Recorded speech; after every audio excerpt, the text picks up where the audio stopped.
Hello and good evening, everybody. Happy Tuesday. Welcome back to another Storytime Tuesday.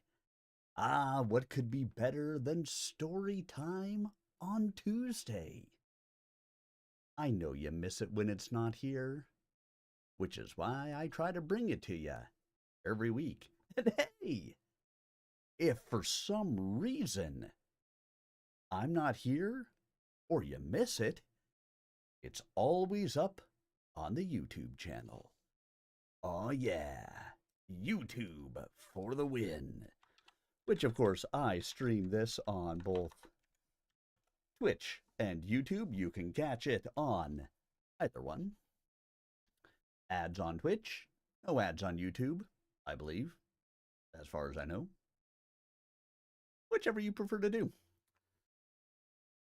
So, last week we did Chapter 8 of The Source of Magic. So tonight we'll do Chapters 9 and 10. The goal is to do 9 and 10. If I've got the time, maybe we even do 11. Catch us up a little bit. If we don't have the time, or I'm just not doing it, then we don't. We do what we do. That's what story time is all about, right? We'll get through what we get through. So, last week, the chapter was all about constellations. That's right. Basically, we had our intrepid group here. The chapter was called, in fact, Mad Constellations. Our intrepid group was bedding down for the night, and, well, strangely enough, the constellations in the sky started to come to life. And they basically started picking fights with one another. So the people from the ground, started going up into the sky, and it was a thing. Basically, they were in the zone of madness, and mad things occurred. Well, they survived it, clearly. They actually survived it because of Grundy. Grundy showed that he cared. Aww. And because he cared, he helped to show them through, because he wasn't a real boy, at least not yet, so he could see through the madness. And so he made it through. He helped guide everybody out of it. Using the reverse magic stone, or the spell reversal wood, and they all managed to make their way out, and at the end of the day survived and were okay. Great chapter to listen to. If you haven't, check it out on YouTube. It was a very interesting chapter, to say the least. Certainly one to check out if you missed it. And now, let's go ahead and dive in to Chapter 9. In this one, we find ourselves, well, in a chapter called Vortex Fiends. We'll find out what the heck that means throughout the course of the chapter. So everybody, sit back, relax, and prepare to enjoy as we get ourselves started into The Source of Magic, Book 2 of the Xanth series by Piers Anthony. Of course, if you do want to follow along with the book, I highly encourage it. I don't put it up on screen. Stop out your local bookstore, pick it up on Kindle, wherever. Support the author, support your local stores, support your big stores, whomever. Support your authors. Pick up the book, read along. You may be able to check it out from a library. Who knows? Give a read to the book, follow along, whatever floats your boat. Or just listen to me as I read it for you. All right, everybody. Here we go. Chapter 9, Vortex Fiends. At dawn, they emerged from the Madness region, each holding a piece of spell reversal wood. They had traveled tediously, separating Crombie at intervals from his piece of wood, getting his indication of the best immediate route, then returning his chunk to him so that he could perceive threats accurately until the next orientation. Once they were out, they located a reasonably secure roost in a stork-leg tree, setting their pieces of wood in a circle about its spindly trunks so that no hostile magic could approach them without getting reversed. That was not a perfect defense, but they were so tired they had to make do. Several hours later, Bink woke, stretched, and ascended.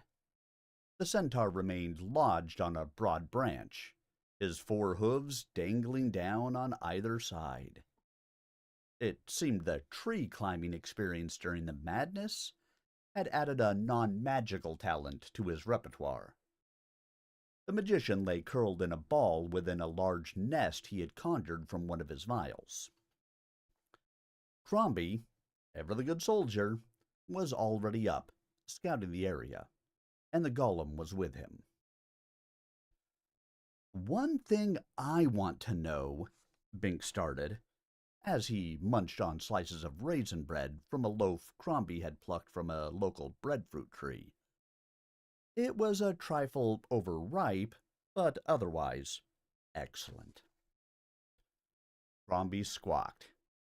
"Is who destroyed the reverse spell tree?" Grundy finished. "You're translating again." "I'm not touching any wood at the moment."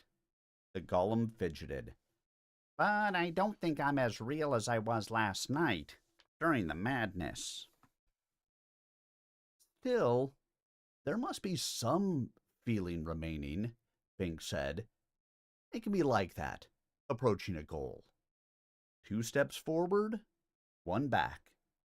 But you must never give up." Grundy showed more animation. "Say, that's a positive way of looking at it, Mushmind." Bink was glad to have given encouragement, though the golem's unendearing little mannerisms remained evident. "How did you know what I was about to ask? About the destruction of—" "You always come up with questions, Bink," the golem said. "So we pointed out the location of the subject of your next question, and it matched up with the tree stump. So we researched it. It was a challenge." That was an intriguing ramification of Crombie's talent, anticipating the answers to future questions. Magic kept coming up with surprises. "Only a real creature likes challenges," Bink said. "I guess so. It's sort of fun, the challenge of becoming real. Now that I know that maybe it's possible, but I still have this ragtag body. No amount of caring can change that. It just means that now I fear the death that will surely come." He shrugged, dismissing it. "Anyway, the tree was blasted by a curse from that direction." He pointed. Bink looked. "All I see is a lake." Then startled. "Didn't the ogre say something about—" "Fiends of the lake, who hurled a curse that blasted the whole forest," Grundy said. "We checked. That is the lake." Humphrey descended from his tree. "I'd better bottle some of this wood, if I can get my magic to work on it," he said. Never can tell when it might be useful. Cast a spell hurling it away from your bottle, Chester suggested from the tree.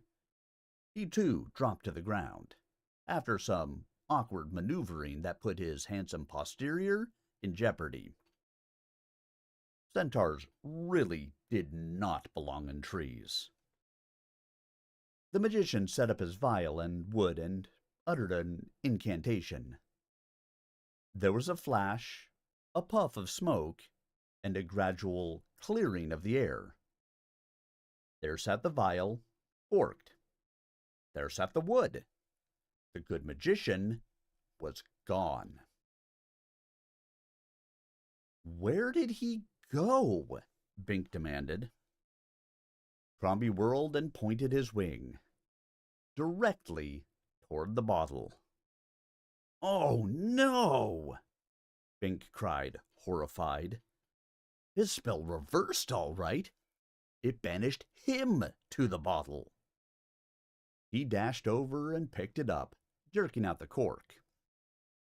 Vapor issued forth, expanding and swirling and coalescing and forming in due course into the good magician. There was a fried egg perched on his head. I forgot I was keeping breakfast in that one, he said ruefully. Grundy could hold back his newfound emotion no longer. He burst out laughing. He fell to the ground and rolled about, guffawing. Oh, nobody knows the trouble he's seen, the golem gasped, going into further paroxysm. A sense of humor is part of being real, Chester said solemnly. Just so, Humphrey agreed, somewhat shortly. Good thing an enemy did not get a hold of the bottle. The holder has power over the content. The magician tried again and again. Eventually, he found the proper aspect of reversal and managed to conjure the wood into the vial. Bink hoped the effort was worth it. At least he knew, now, how the good magician had assembled such an assortment of items. He simply bottled anything he thought he might need. Then, Bink encountered another pile of earth. Hey, magician, he cried. Time to investigate this thing. What is making these mounds? Are they all over Xanth? Or just where we happen to be? Humphrey came over to contemplate the pile. I suppose I'd better, he grumped. There was one on the Siren's Isle, and another at our bone camp. He brought out his magic mirror. What thing is this? He snapped at it. The mirror clouded thoughtfully, then cleared. It produced the image of a worm-like creature. That's a wiggle! Chester exclaimed, horrified. Are the wiggles swarming again? That's not a wiggle, Chester said. Look at the scale. It's 10 times too large. And in the mirror, a measuring stick appeared beside the worm, showing it to be 10 times the length of a wiggle. Don't you know your taxonomy? That's a squiggle. A squiggle? Bink asked blankly. He did not want to admit that he had never heard of the species. It looks like an overgrown wiggle to me. They're cousins, Chester explained. The squiggles are larger, slower, and do not swarm. They're solitary creatures, traveling under the ground. They're harmless. But the piles of dirt. I had forgotten about that, Chester said. I should have recognized the castings before. They eject the dirt from their runnels behind them, and where they touch the surface, it forms into a pile. As they runnel on, the further castings plug up the hole, so there is nothing left except the pile. But what do they do? They move about, make piles of earth. That's all. But why are they following me? I have nothing to do with squiggles. Could be a coincidence, Humphrey said. He addressed the mirror. Is it? The mirror's unhappy baby face showed. Someone or something is setting the squiggle to spy on us, then, Humphrey said, and the mirror smiled. The question is, who? The mirror turned dark. The same as the source of magic? Humphrey demanded. The mirror denied it. Bink's enemy, then. And the smiling baby returned. Not the same as the fiends of the lake? Bink asked. The baby smiled. You mean it is the same? Don't confuse the mirror with your illogic, the magician snapped. It agreed it was not the same. Yes, Bink said. Still, if our route takes us past the fiends, we have a problem. With the enemy spying us all the way and throwing obstacles in our way, he's sure to excite the fiends into something dire. I believe you are correct, Humphrey said. It may be time for me to expend some more of my magic. Glory be, Chester exclaimed ironically. Quiet, Hosrea, Humphrey snapped. Now, let me see. Do we have to pass the fiends of the lake to reach our destination?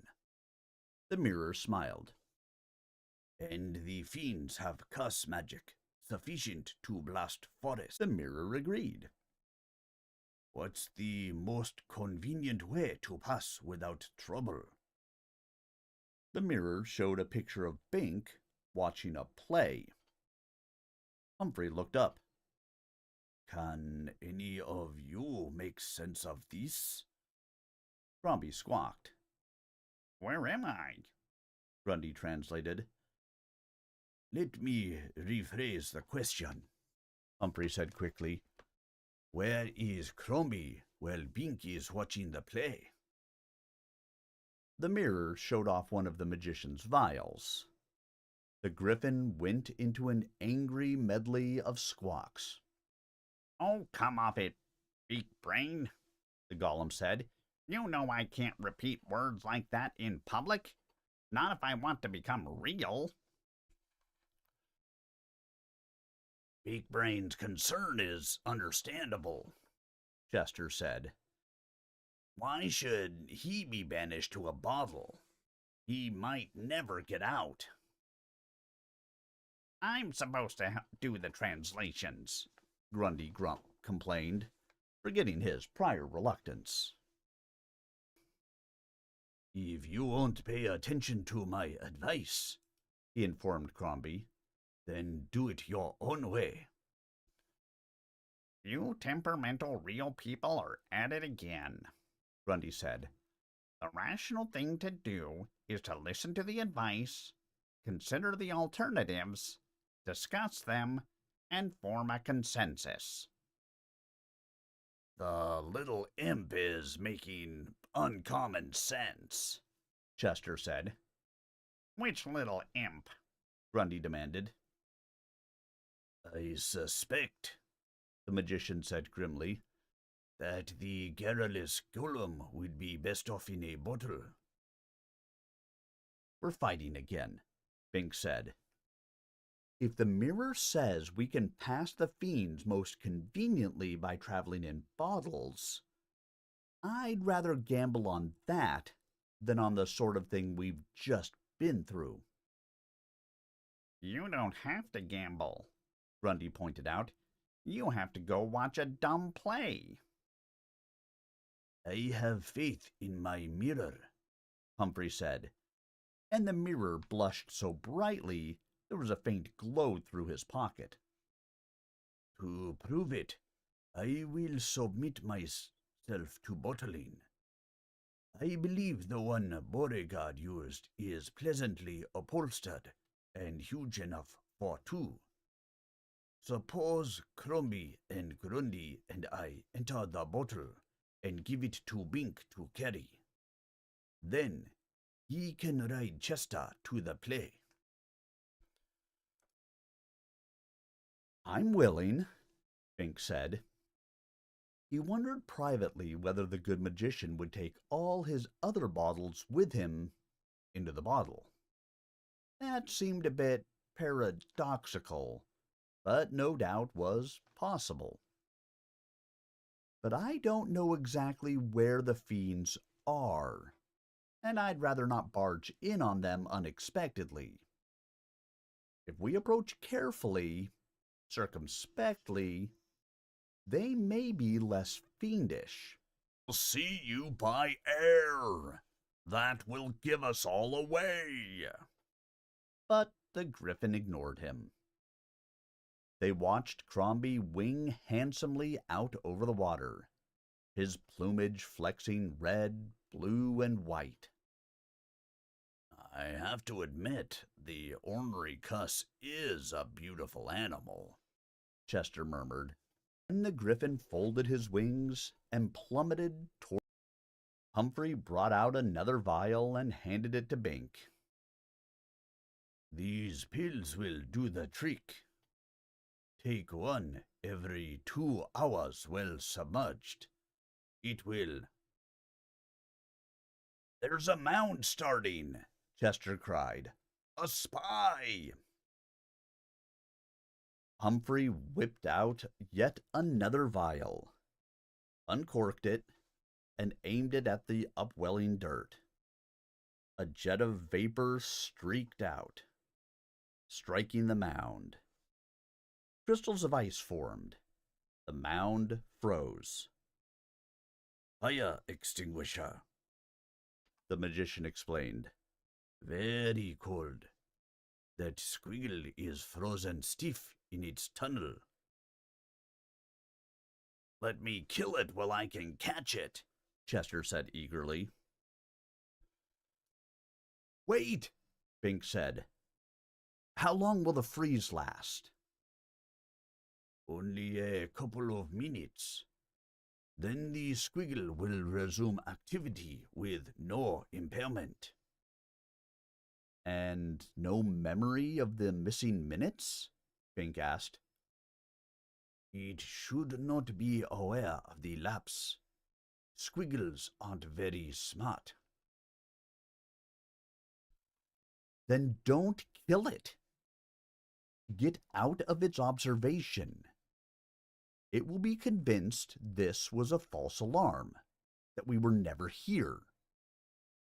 It will so report to its master, throwing the enemy off the track. The magician's brow lifted. Very intelligent, Bink. You are thinking more like a leader now. We shall hide in the bottle, and you and Chester can carry it with you. Quickly, before the freeze abates. The Griffin remained uncertain, but acquiesced.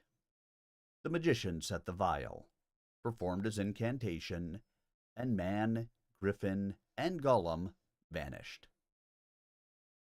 Grab the bottle! Get on my back! Hang on! Chester cried. Time's almost up. Bink snatched up the lone vial remaining, jumped on Chester's back, and hung on. The centaur took off. In a moment, his hooves were splashing through the shallow water. Gimme a pill, Chester cried. Bink fumbled out a pill from the bottle, praying he would not spill the works as he bounced around. He popped one into his mouth and handed the other forward to Chester's raised hand. "I hope these work," he cried. "That's all we need. Another wrong bottle," Chester exclaimed. "Gobble a foaming insulation pill." Bink wished the centaur hadn't thought of that. Insulation? Or freezing extinguisher? Ouch! He glanced back. Was it his imagination, or was the dirt mound growing again? Had they gotten away in time? Suppose the squiggle saw their footprints. Then Chester hit a drop-off, and they plunged underwater. Bink choked involuntarily as the liquid covered his mouth, but the water was just like air to his breathing. In fact, it was like air to his whole body, except for its color. They could breathe. This experience reminded him of something. In a moment, he had it. The Queen's anniversary party. That had been an illusory underwater scenery. Well, this was genuine. Fortunately, the Queen's version had been prettier. Here, things were murky and dull. Chester plodded on, picking his way carefully through the unfamiliar aquatic environment. Dusky clouds of sediment stirred up around his legs. Curious fish looked the pair over.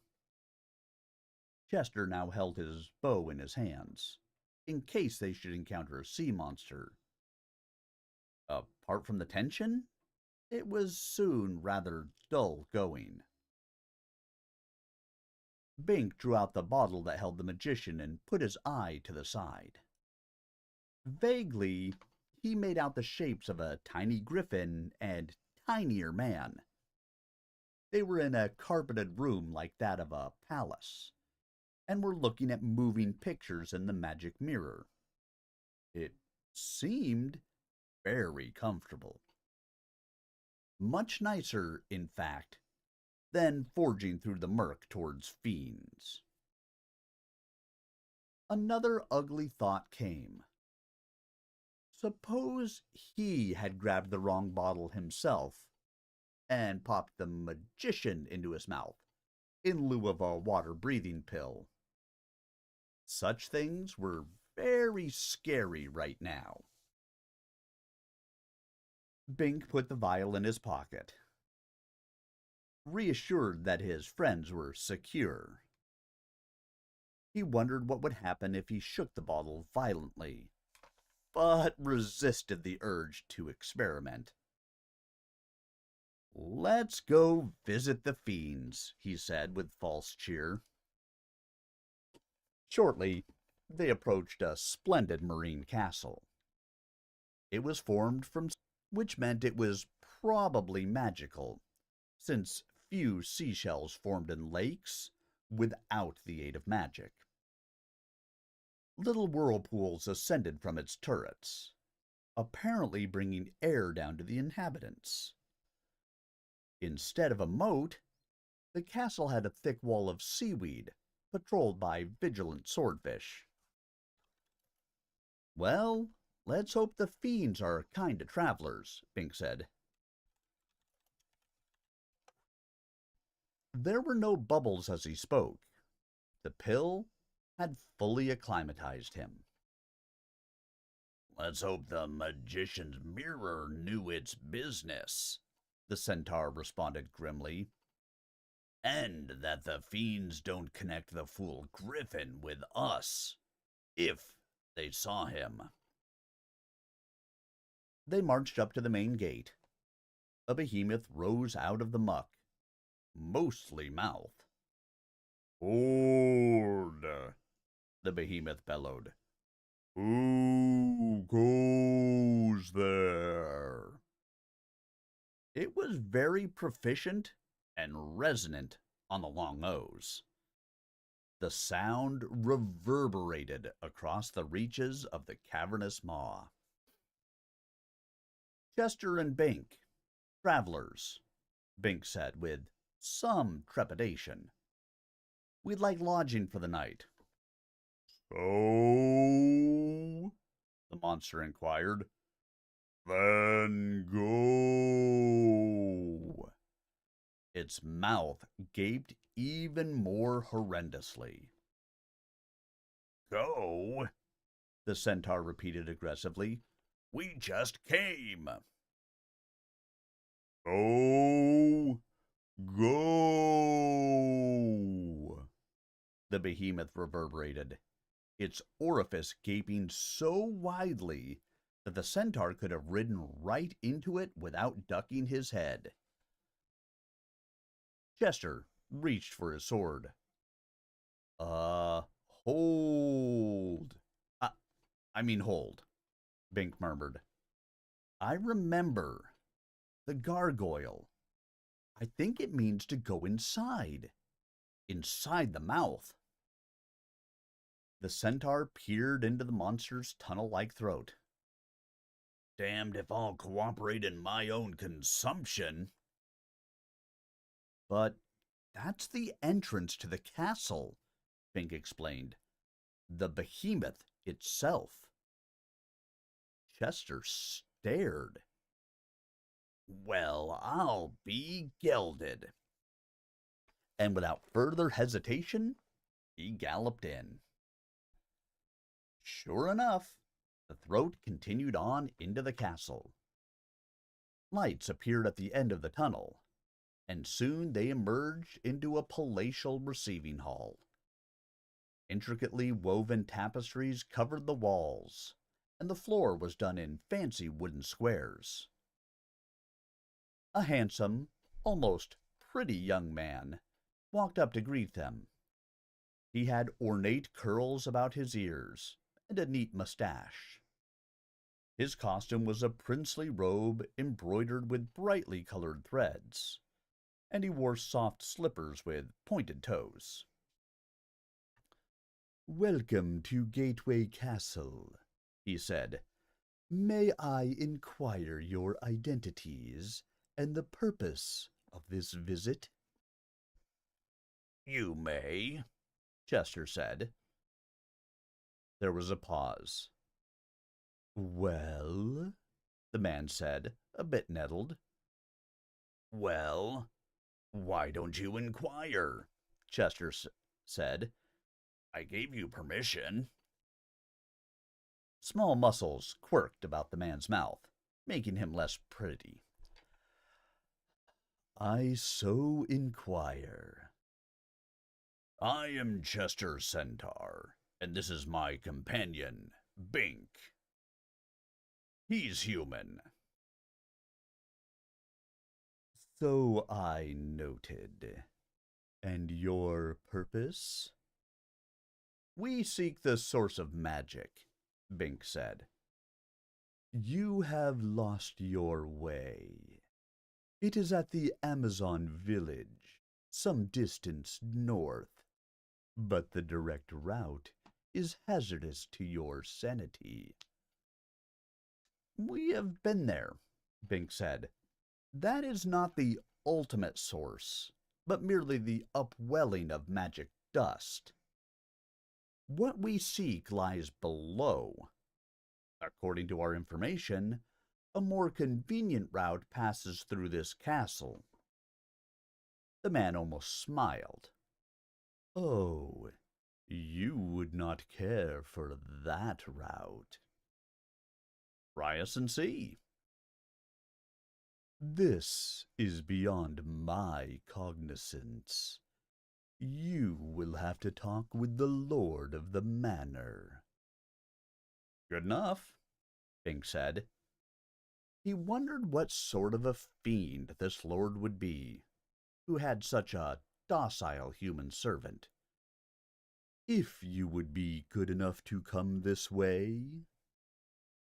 We're good enough, Chester said. But first, we must do something about your hooves. The floor is teak parquet. We do not wish it scratched or dented. Why put it on the floor, then? Chester demanded. We do not apply it to the floor of our stable, the man said. He produced several discs of furry. Apply these to your hooves. They will adhere and muffle the impact. How about wearing one of these on your mouth?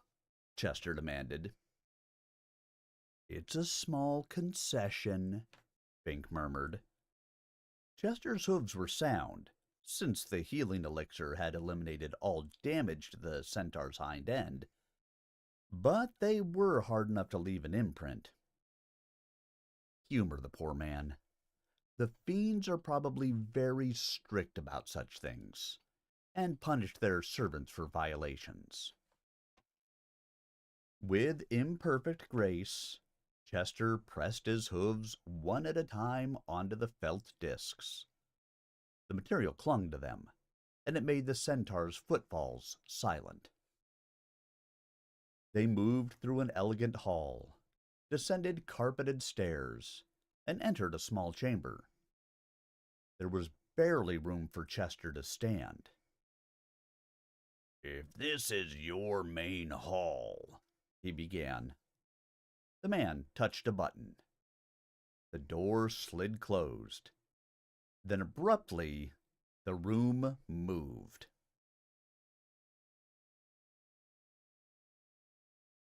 Bink flung out his hands, startled, and Chester kicked a hole in the rear wall. Easy visitors, the man said with a small frown. Haven't you ridden an elevator before? It is inanimate magic, a chamber that rises or sinks when occupied, saves wear on stairs.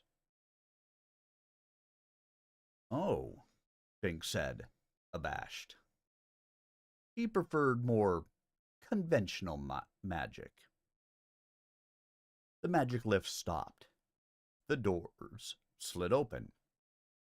They stepped out into another hall, and in due course came to the chambers of the lord of the manor.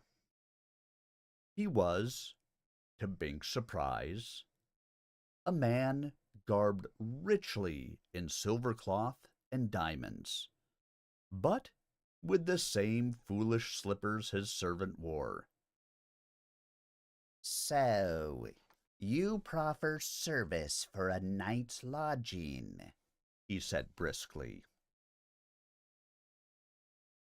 That is our custom, Bink said. And ours too, the lord agreed heartily. Have you any special talents? Bink couldn't tell his own, and didn't know Chester's. Not exactly. But we're strong and can do work. Work? Oh, my heavens, no, the lord exclaimed. People do not work here.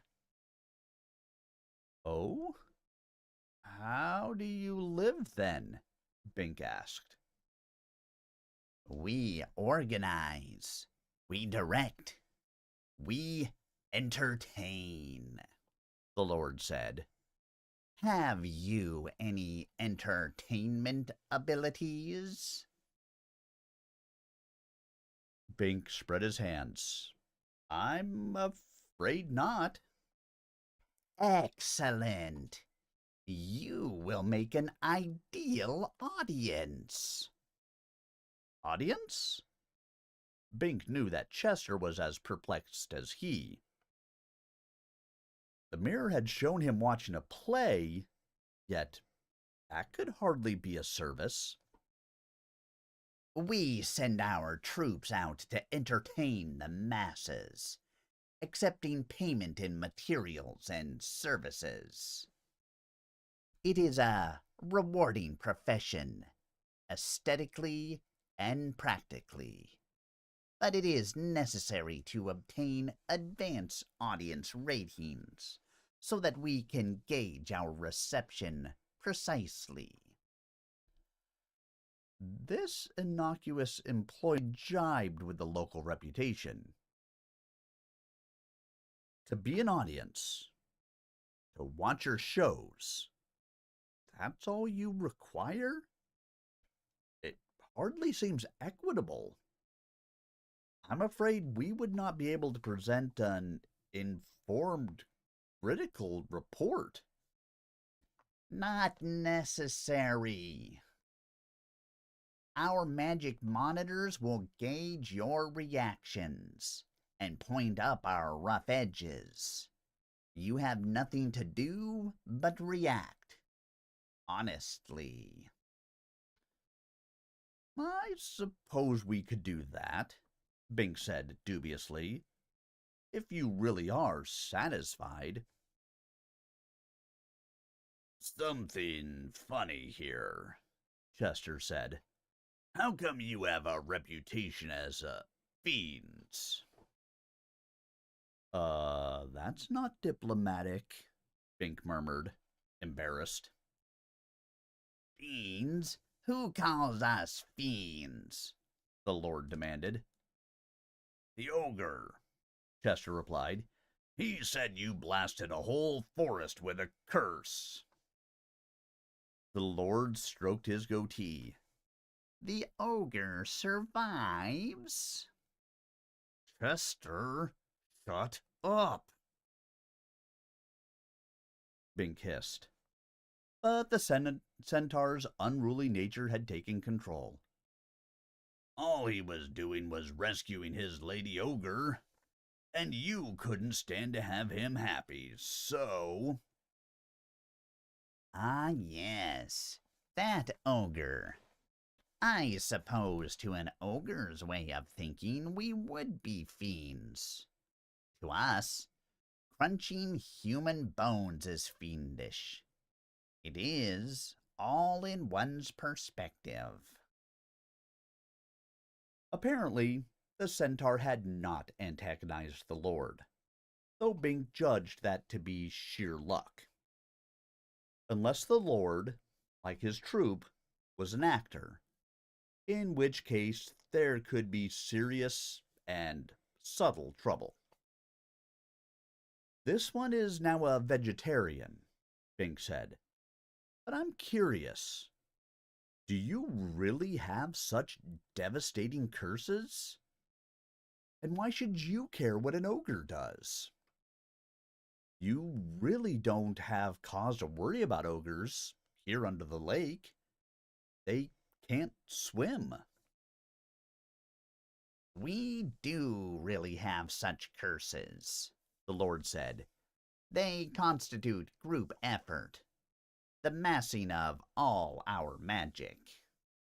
We have no individual talents, only individual contributions toward the whole. Bink was amazed.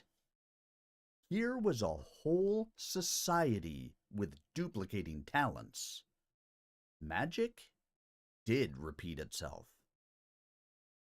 We do not employ our curses haphazardly, however. We went after the ogre as a professional matter. He was interfering with our monopoly. Both Bink and Chester went blank. Your what? We handle all formal entertainments in southern Xanth. That bad actor blundered into one of our sets and kidnapped our leading lady. We do not tolerate such interference or competition. You used an ogress for a leading lady? Bink asked. We used a transformed nymph, a consummate actress. All our players are consummate, as you shall see. In that role, she resembled the most ogre-like ogress imaginable. Absolutely horrible. He paused, considering. In fact, with her artistic temperament, she was getting pretty ogre-like in life. Prima donna. Then the ogre's error was understandable. Perhaps, but not tolerable. He had no business on that set. We had to scrub the whole production. It ruined our season.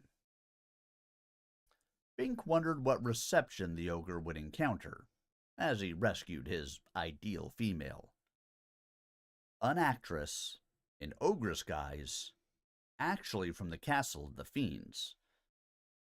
What about the reverse spell tree? Chester asked. People were taking its fruit and being entertained by the reversal effects.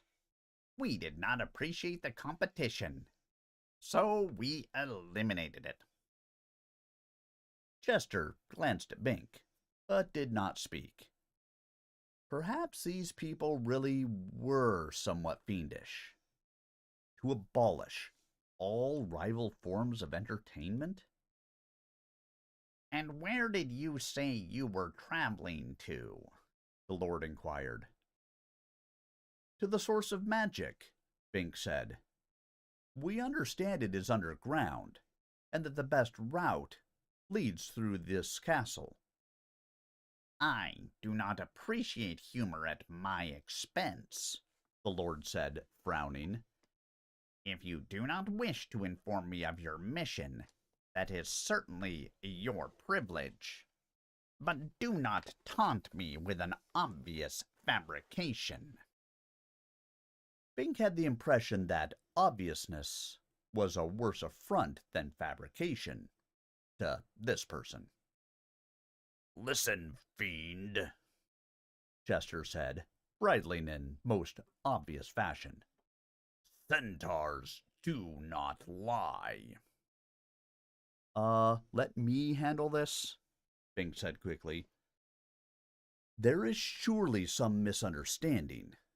We are on a quest for the source of magic, but perhaps we have been misinformed as to its access. The Lord mellowed. That must be the case. Below this castle lies only the vortex. Nothing that goes that route ever returns. We are the gateway.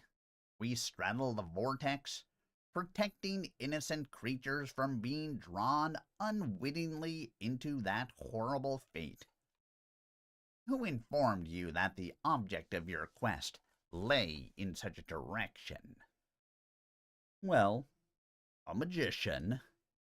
Never trust a magician. They're all up to mischief. Maybe so, Bink said uneasily, and Chester nodded thoughtfully. He was very convincing. They tend to be, the Lord said darkly. Abruptly, he shifted the subject. I will show you the vortex. This way, if you please. He led the way to an interior panel. It slid aside at his touch. There was a glistening wall of glassy substance. No, not glass. It was moving. Fleeting irregularities showed horizontally.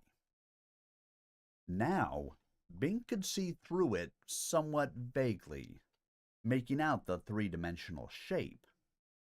It was a column, perhaps twice his arm span in diameter, with a hollow center.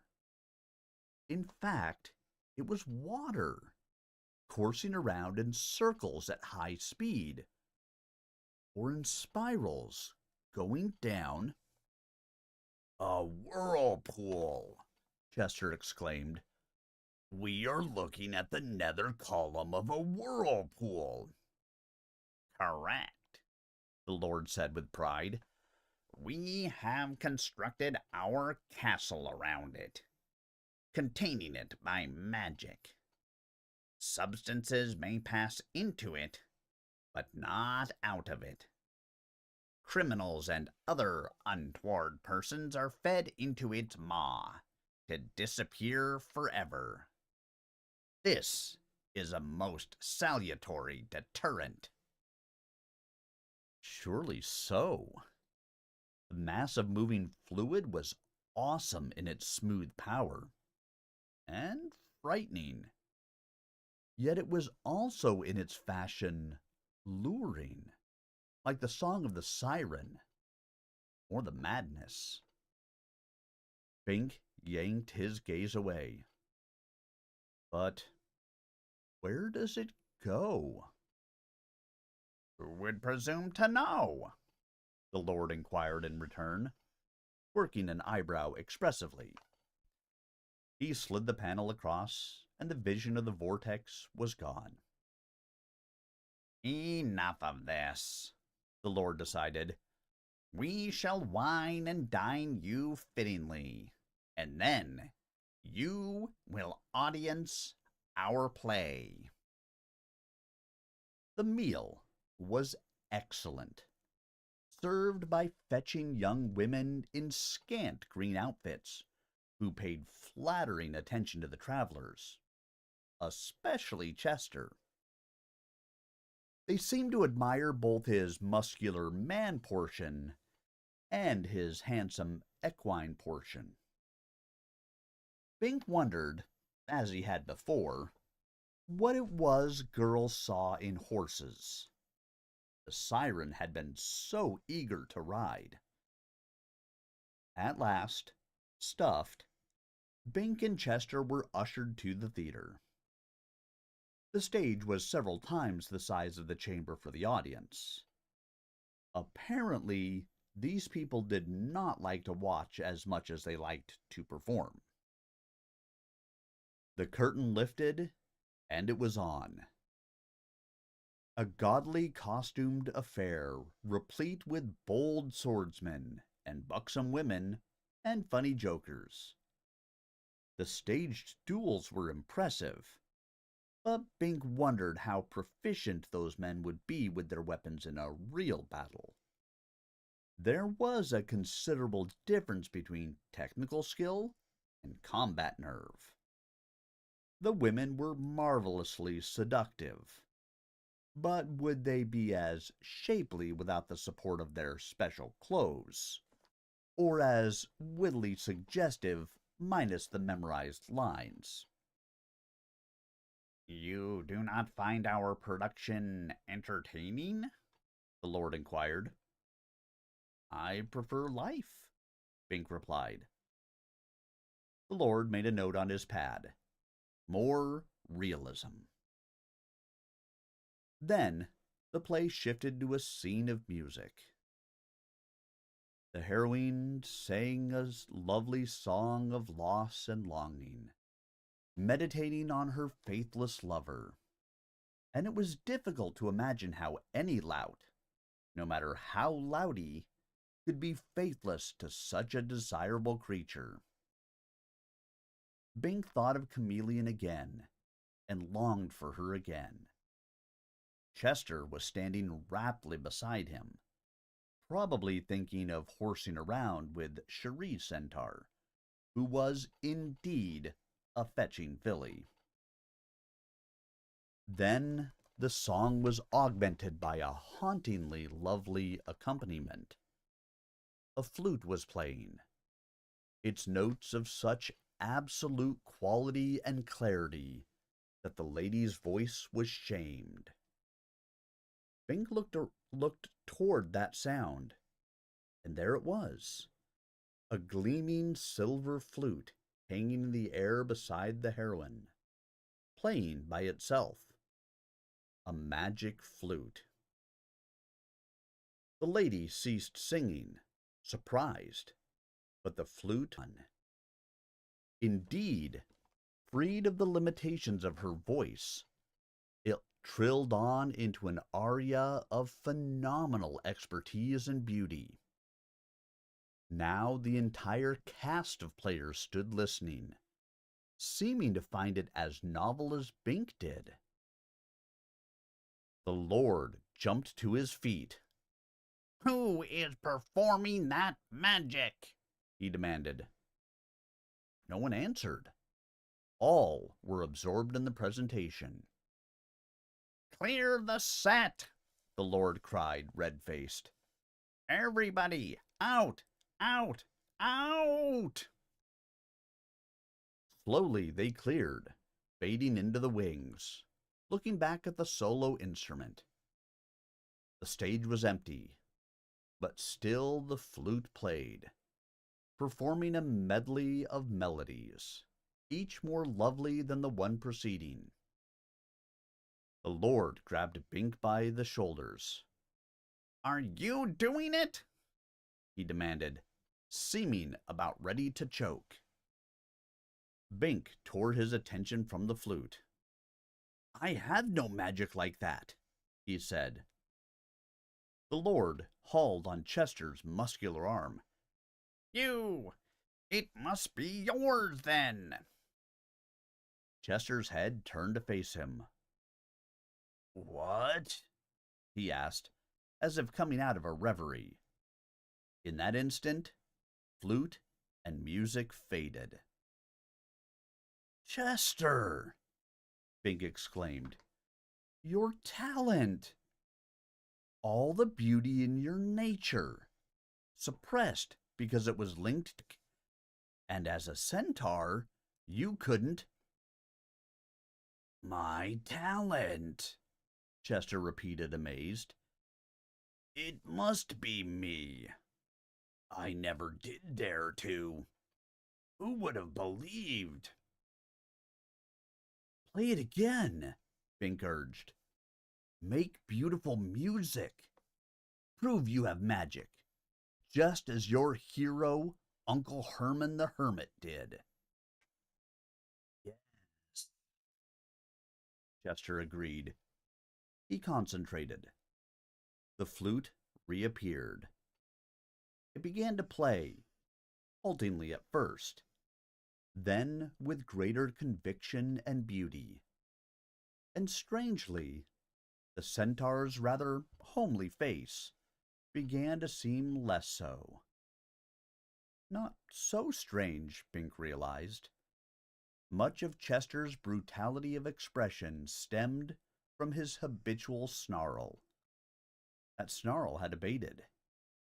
He had no need of it anymore. "Now you don't owe the magician any service," Bink pointed out. "You found your talent yourself." "What abominable mischief!" the Lord cried. "You accepted our hospitality on the agreement that you would render service as an audience. You are not an audience. You are a performer. You have reneged on your agreement with us." Now, a portion of Chester's familiar arrogance reasserted itself. The flute blew a flat note. "And feathers," the centaur snapped. "I was only playing along with your heroine's song. Bring your play back. I'll watch it and accompany it."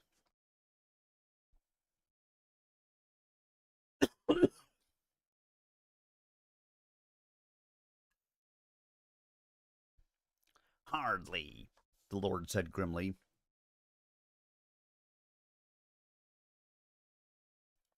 "We tolerate no non-guild performers in our midst. We maintain a monopoly." "What are you going to do?" Chester demanded. "Throw a fit? I mean a curse?" I wouldn't," Bink cautioned his friend. I'll not tolerate such arrogance from a mere half-man, the Lord said. Oh, yeah? Chester retorted. With an ease and insulting gesture, he caught the man's shirt front with one hand and lifted him off the floor.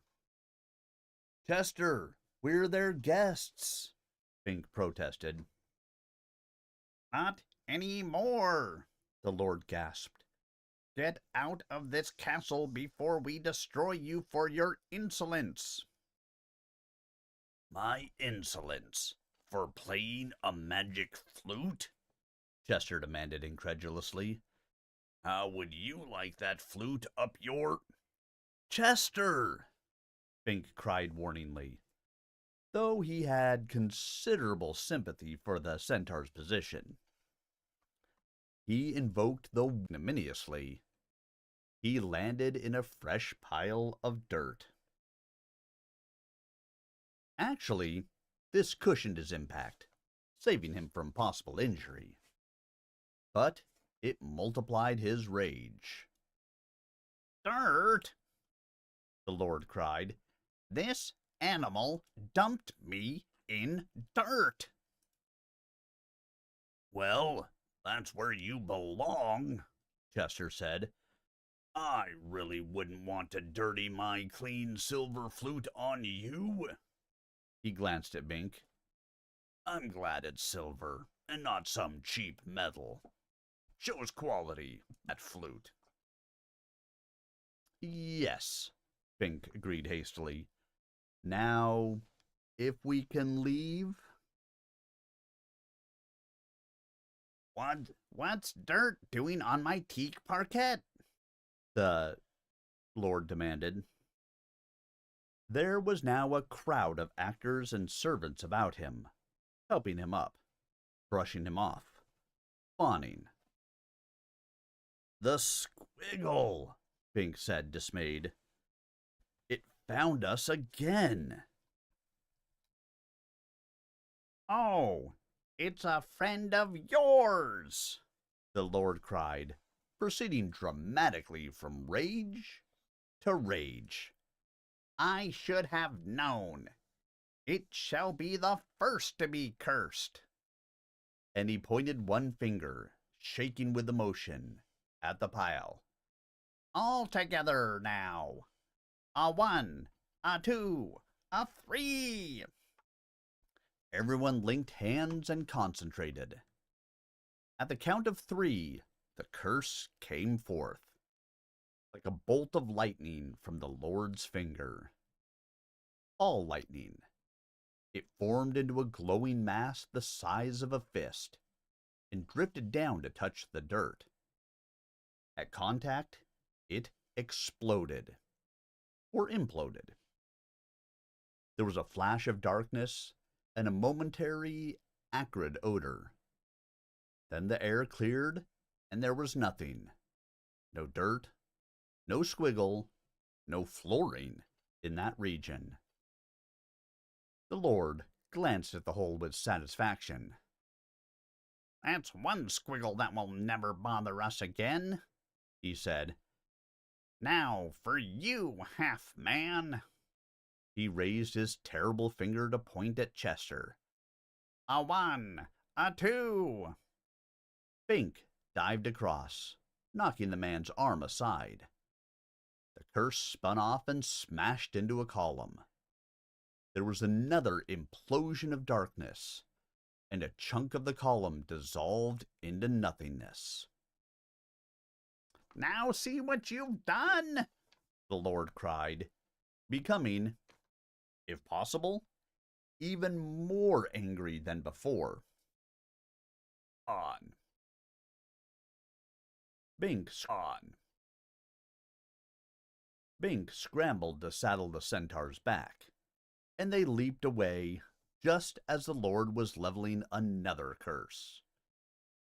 Chester galloped down the hall, his feet oddly silent because of the hoof pads.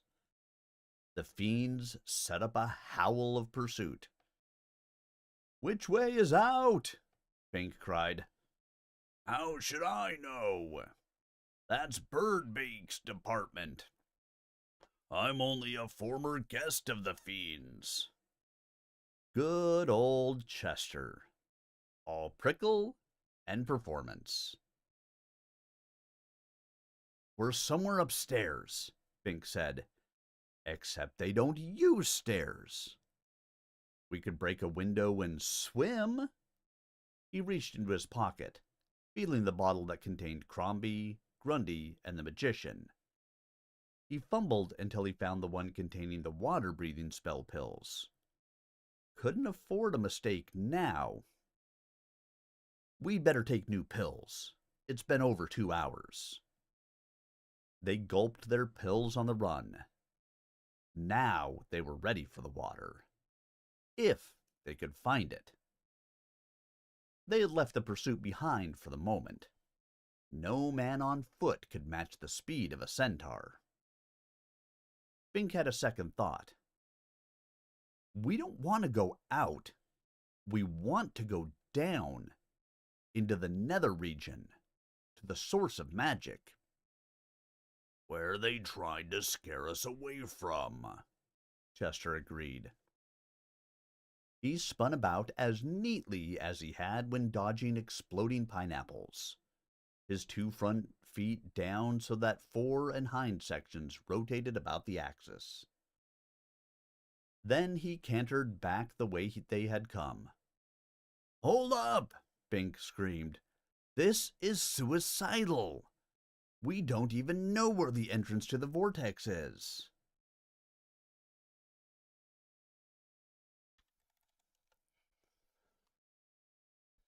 The vortex has to be in the center of the castle. Matter of architectural stability, Chester said. Besides which, I have a fair directional sense of my own. I know roughly where it is from here. I am prepared to make my own entrance. Bink tended to forget that behind that brutal facade lay a fine centaur mind. Chester knew what he was doing. They rounded a corner and plowed into the charging fiends. People went tumbling every which way. But a massive curse rose up from the jumble and sailed after Chester. Bink, glancing nervously back, spied it. Chester, run! He cried. There's a curse on your tail. On my tail? Chester cried indignantly and leaped forward. He didn't mind threats to his homely face, but his beautiful behind was sacred. The curse, oriented on its target, pursued with determination. This one we can't avoid, Bink said. It's locked onto us, as the other was locked onto the ogre. Should we swear off crunching bones? I never was much for human bones anyways. I think the vortex is ahead, Chester said. Hang on, I'm going in. He leaped directly at a blank wooden panel. The wood shattered under the impact of his forehooves, and the 2 of them crashed directly into the vortex. Bink's last thought as the awful swirl engulfed him, hauling him brutally around and around, and down, providing one terrifying glimpse of its dark center shaft was, what would happen to the curse that followed them? Then he spiraled into oblivion.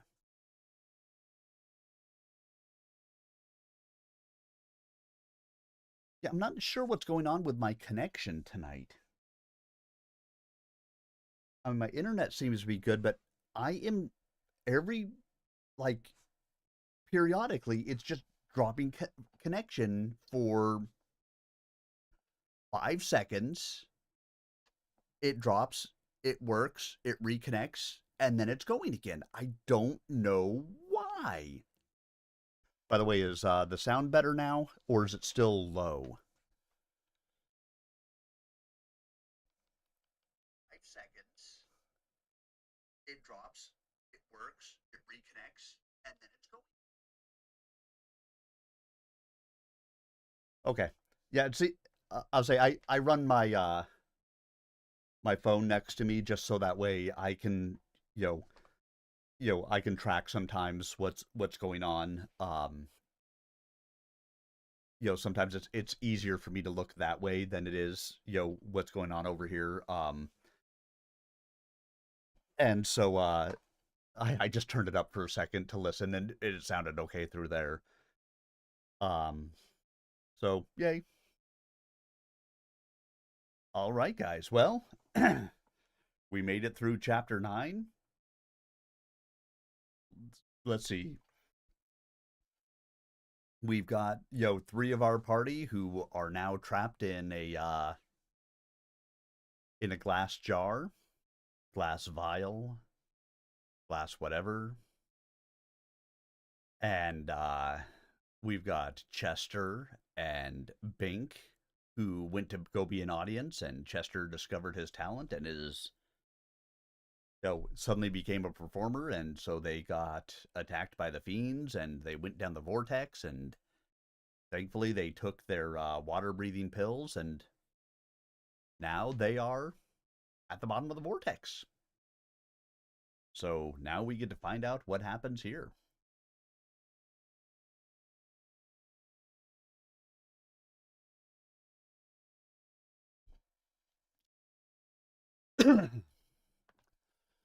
So let's go ahead and get ourselves started with the next chapter, shall we?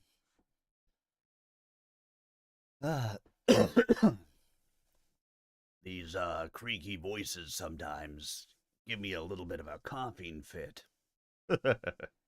And yet I keep on finding my way back to them. What can I say? I need to be better about avoiding those types of voices. All right, here we go.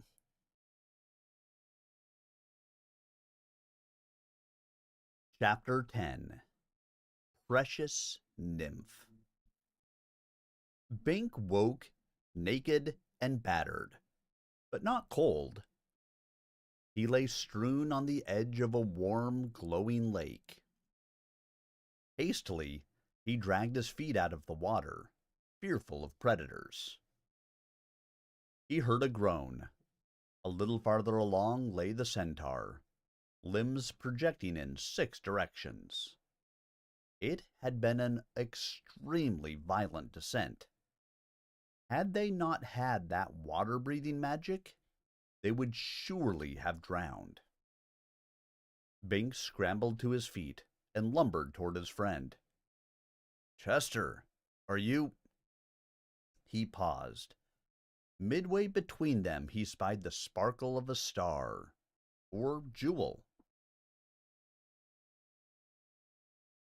Foolishly he paused to pick it up.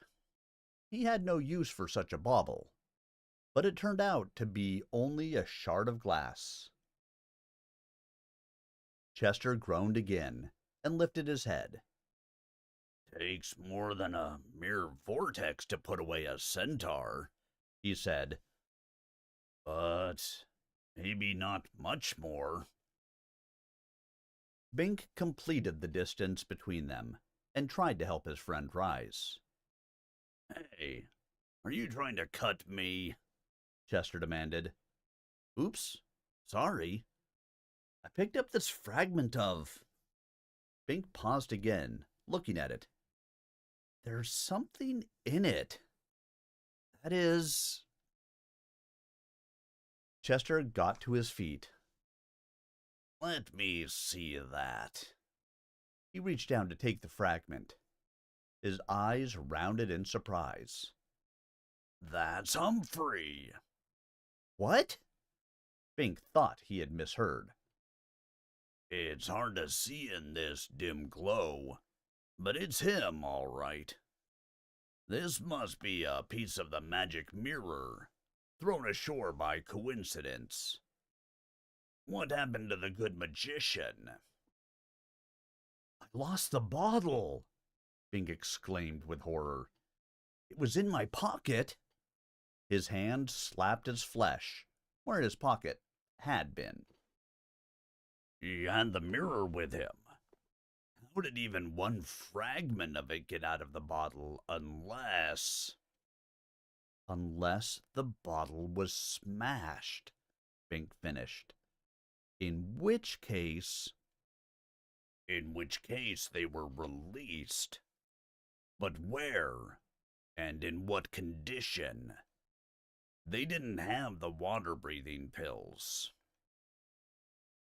If they got out just when the curse caught up? Chester looked closely at the fragment of glass. Humphrey seems to be well. Then I see the griffin behind him. I think they're still inside the bottle, though. Bink looked. They are. I see the curving glass walls and the upholstery. It has been shaken up some, but the bottle never broke. He was relieved. A broken bottle might well have meant the end of his friends. And they have another fragment of glass. He raised his hand in a wave. Hi, folks. Silently, Humphrey waved back. He sees us in his fragment, Chester exclaimed. But that's impossible, because the broken mirror is out here. Anything is possible. With magic, Bink said. It was a cliché truism. But right now, he had his doubts. Look at the shambles in there, Chester said. That bottle must have been bounced against a wall. And the mirror broke, and a piece of it flew out here, Bink said uncertainly. Right where we could find it. That's quite a coincidence, even if we can believe the possibility. What else can we believe? Chester demanded. Bink could not argue. His talent operated through seeming coincidence. It must have had a part in this. But wouldn't it have been easier to have the magician's bottle itself float to shore here, instead of one piece of glass? We can see them, but not hear them. Maybe if we print a message. But they had nothing to do that with. If we can find the bottle, we can let them out, Chester pointed out. He seemed to be feeling better, physically. Yes. Bink held the fragment close to his face and mouthed elaborately. Where are you? Humphrey spread his hands. He pointed to the bottle wall. Outside it, turbulent water swirled, its phosphorescence making streaky line patterns. The bottle was somewhere in a river, being carried along by the current. Where? I guess that mirror isn't much use, Chester said. Crombie could locate us, but can't get to us. We might get to the bottle, but can't find it. We'll have to follow the river down, Bink said. It must start at the vortex pool here in this lake, and dribble on to wherever it goes. Yet if we follow it, we delay our quest for the source of magic, Chester finished. That made Bink pause. The quest? We'll have to wait, he decided. We have to save our friends. I suppose so, the centaur agreed. Even that arrogant griffin. Do you really dislike Crombie? Well, He's a scrapper, like me. Well, can't blame him for that, I suppose. But I'd like to try his strength once, just for the record. Male competition. Well, Bink understood that, for he experienced it himself at times. But there were more important matters now. I'm thirsty, Bink said. He walked back to the lake shore. Have you noticed, Chester remarked, that there is no life in this lake? No fish, no monsters, no plants, no beach creatures. No life, Bink repeated. But we're all right, so... We haven't drunk from it yet. Or if we did, it was from the fresh water of the vortex when we were on the pill. That's true, Bink said uncomfortably. I wonder whether the cork loosened in Humphrey's bottle, and he got a sample of this water, and hauled the cork back in place right after the mirror broke. Could be, Bink agreed. We'd best not gamble. We'll need food soon, too. We'd better check around. We can't rescue the magician if we don't take care of ourselves. Right, Chester agreed. and the first thing to do is To find my clothes, Bink finished. They were farther along the shore, complete with Bink's sword, as luck would have it. But as luck would also have it, the bottle was not with them. Chester had retained his weapons and rope, so was in good shape. They moved on through the cavern passages, leaving the suspicious river behind, their eyes acclimatizing to the dimming subterranean reaches. Bink hoped they would not encounter nickelpedes here, but was careful not to voice this wish. No sense alarming Chester. They tried to mark their way by scratching X's in the floor every so often, but Bink wasn't sure how effective this would be. Time passed, and the way was interminable, especially since they did not know where they were going. Bink's thirst had been casual at first, but now that he knew there was no water, it became more pressing. How long could they go on before... Abruptly, they saw light. Real light. Not the mere passage glow.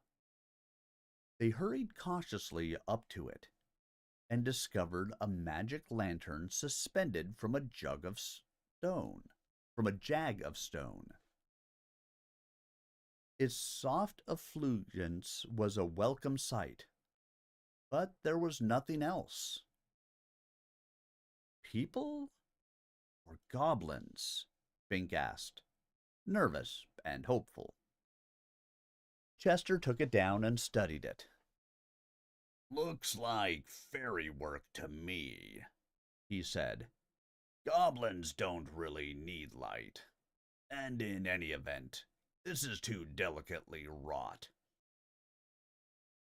Even fairies aren't necessarily friendly, Bink said. Still, it seems a better risk than starving here alone. They took the lamp and went on with slightly improved prospects. But nothing further developed. Apparently, someone or something had lit a lamp, left it, and departed. Strange. Weary, dirty, hungry, and unpleasantly thirsty, they parked at last on a boulder. We have to find food, or at least water, Bink said, trying to make it seem casual. There doesn't seem to be any on this main passage, but... He paused, listening. Is that... Chester cocked his head. Yes, I think it is. Water dripping.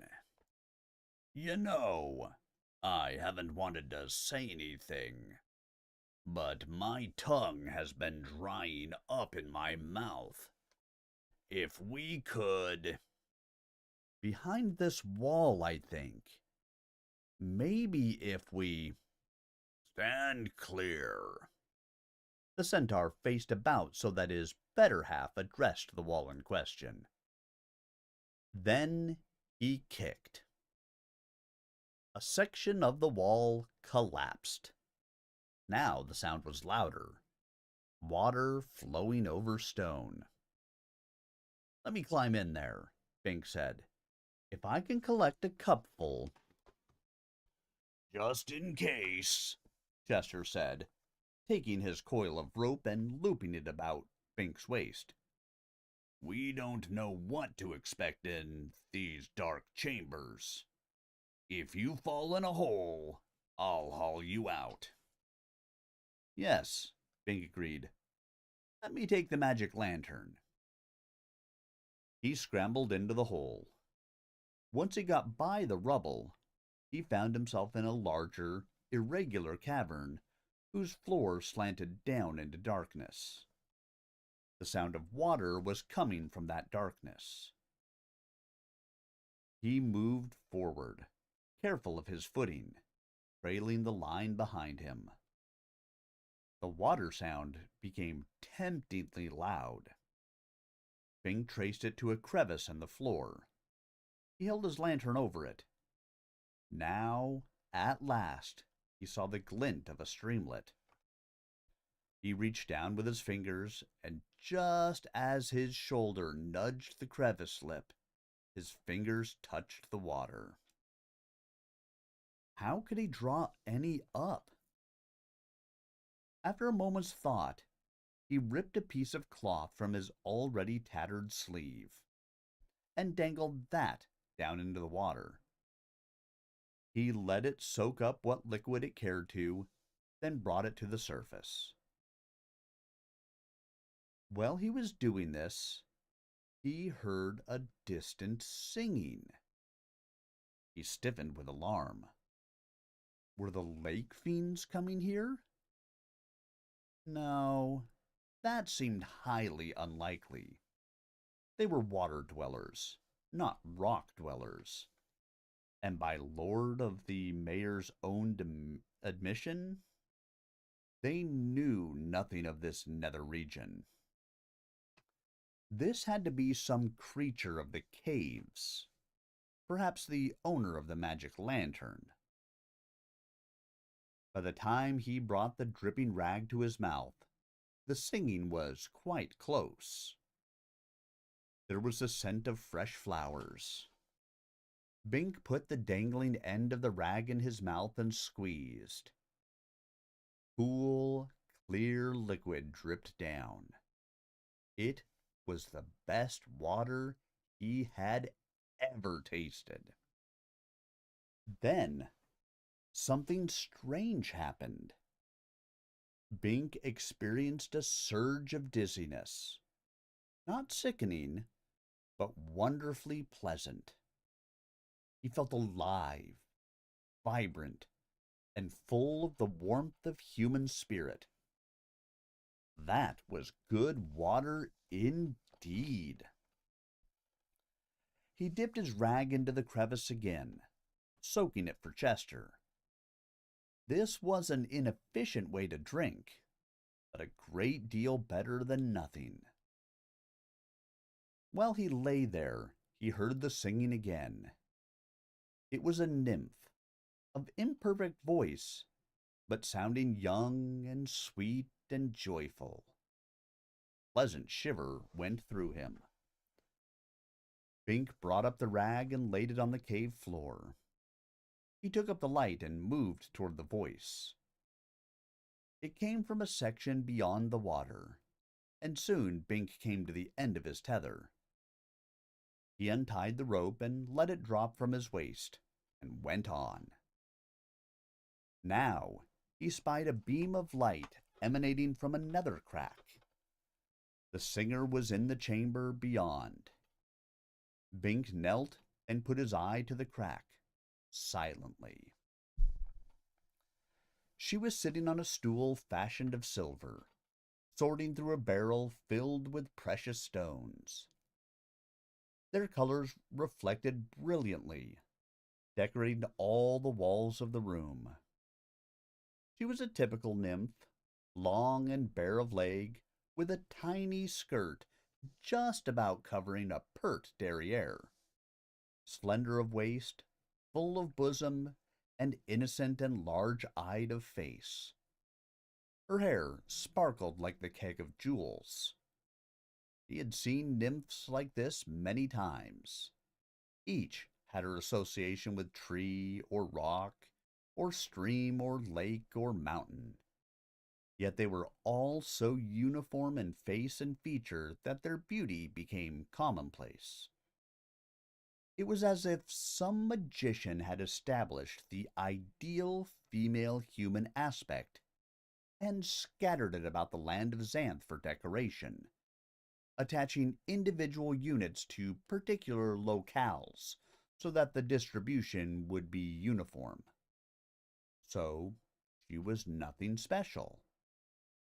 The precious stones, in contrast, were a phenomenal treasure. Yet, Bink glanced only passingly at the stones. His gaze became fixed on the nymph. She, he felt. It was rapt adoration. "What am I doing?" he demanded of himself. "With Chester waiting for a drink? Bink had no business here." And for answer, he only sighed longingly. The nymph overheard. She glanced up alertly, breaking off her innocent melody, but could not see him. Perplexed, she shook her maiden tresses and returned to her work, evidently deciding that she had imagined it. "No, I am here," Bink cried, surprising himself. "Behind the wall." She screamed a cute little scream, jumped up, and fled. The keg overturned, dumping jewels across the floor. "Wait! Don't run!" Bink cried. He smashed his fist into the wall with such force the stone cracked. He wrenched out more fragments, widening the hole, then jumped down into the room. He almost slipped on some pearls, but did a little dance and got his balance. Now he stood still and listened. There was a strange smell, reminiscent of the breath of an attacking dragon, one just behind a person and gaining. Bink looked about nervously, but there was no dragon. All was silent. Why didn't he hear her still running? In a moment, he had it figured. She might flee in alarm, but she would hardly leave her treasure unguarded. Obviously, she had dodged around a corner and now was watching him from hiding. "Please, miss," Bink called. "Mean you no harm. I only want to hug you, to kiss you, to—" Shocked, he halted his thoughts in mid-train. He was a married man. What was he doing chasing a strange nymph? He should get back to Chester, take the centaur his rag full of water. Again, he paused in his thoughts. Oh no! Yet, he could hardly doubt his sudden emotion. He had imbibed from a spring, and become enamored of the first maiden he had seen thereafter. It must have been a love spring. But why had his talent let him drink it? The answer was distressingly obvious. He wished he hadn't thought of the question. His talent had no regard for his feelings, or those of others. It protected only his physical, personal welfare. It must have decided that his wife, Chameleon, represented some kind of threat to his welfare, so it was finding him another love. It had not been satisfied with separating him from Chameleon temporarily. Now it intended to make that separation permanent. "I will not have it," he cried aloud. "I love Chameleon." And that was true. Love potions did not undo existing relations. But now he also loved this nymph, and she was a great deal more accessible. Was he at war with his own talent? He had ethics, it evidently did not. He was civilized, well, it was primitive. Who was to be the master here? He fought, but could not undo the effects of the love spring. Had he anticipated what his talent was leading him into, he might have balked it before he drank. But now he was the victim of a fait accompli. Well, he would settle with his talent when he found a better occasion. All was fair in magic. "Nymph, come here and tell me your name, or I'll steal all your treasure," he yelled. When she did not respond, he righted the keg and began scooping up gems. There was an amazing assortment: diamonds, pearls, opals, emeralds, sapphires, and too many others to classify. How had the nymph come by such a fortune? Now the nymph appeared, peeking around a curve in the tunnel. Coincidentally, Bink smelled the fleeting scent of woodland flowers. "But I need that treasure," she protested. Bink continued his work. The stones sailed into the barrel. "What is your name?" he demanded. "What's yours?" There was an odor like that of a hesitant deer fly at the edge of a glade. "I asked you first." All he wanted to do was keep her in conversation until he could catch her. "But you're the stranger," she pointed out with female logic. Ah, well, he liked her logic. He knew it was the effect of the potion, but he was captive to her mannerisms. "My name is Bink." "I am Jewel," she said, "the nymph of jewels, if you insist on the whole definition. Now give me back my stones." "I'll be glad to, Jewel. For a kiss." "What kind of nymph do you think I am?" she protested, in typical nymphly fashion. Now there was the odor of pine oil disinfectant. "I hope to find out. Tell me about yourself." She edged farther into the room, distrusting him. "I'm just a rock nymph." I see that all the precious stones get properly planted in the ground, so that goblins, dragons, men, and other voracious creatures can mine them. Bink smelled the mixed fumes of hard-laboring men and goblins. It's all very important, because otherwise those creatures would be even wilder than they are. The mining gives them something to do. So that was how the jewels got planted. Bink had always wondered about that. Or would have wondered, had he thought about it. But where do you get them to start with? Oh, they just appear by magic, of course. The keg never empties. It doesn't? See? It is already overflowing with the gems you were trying to put back. You aren't supposed to put them back. Bink looked, surprised. It was so. He had assumed the keg was empty without really checking it, because his main attention had been on the nymph. How am I ever going to process all those extra stones? She demanded with cute petulance. Usually it takes an hour to place each one, and you have spilled hundreds. She stamped her sweet little foot, not knowing how to express her annoyance effectively.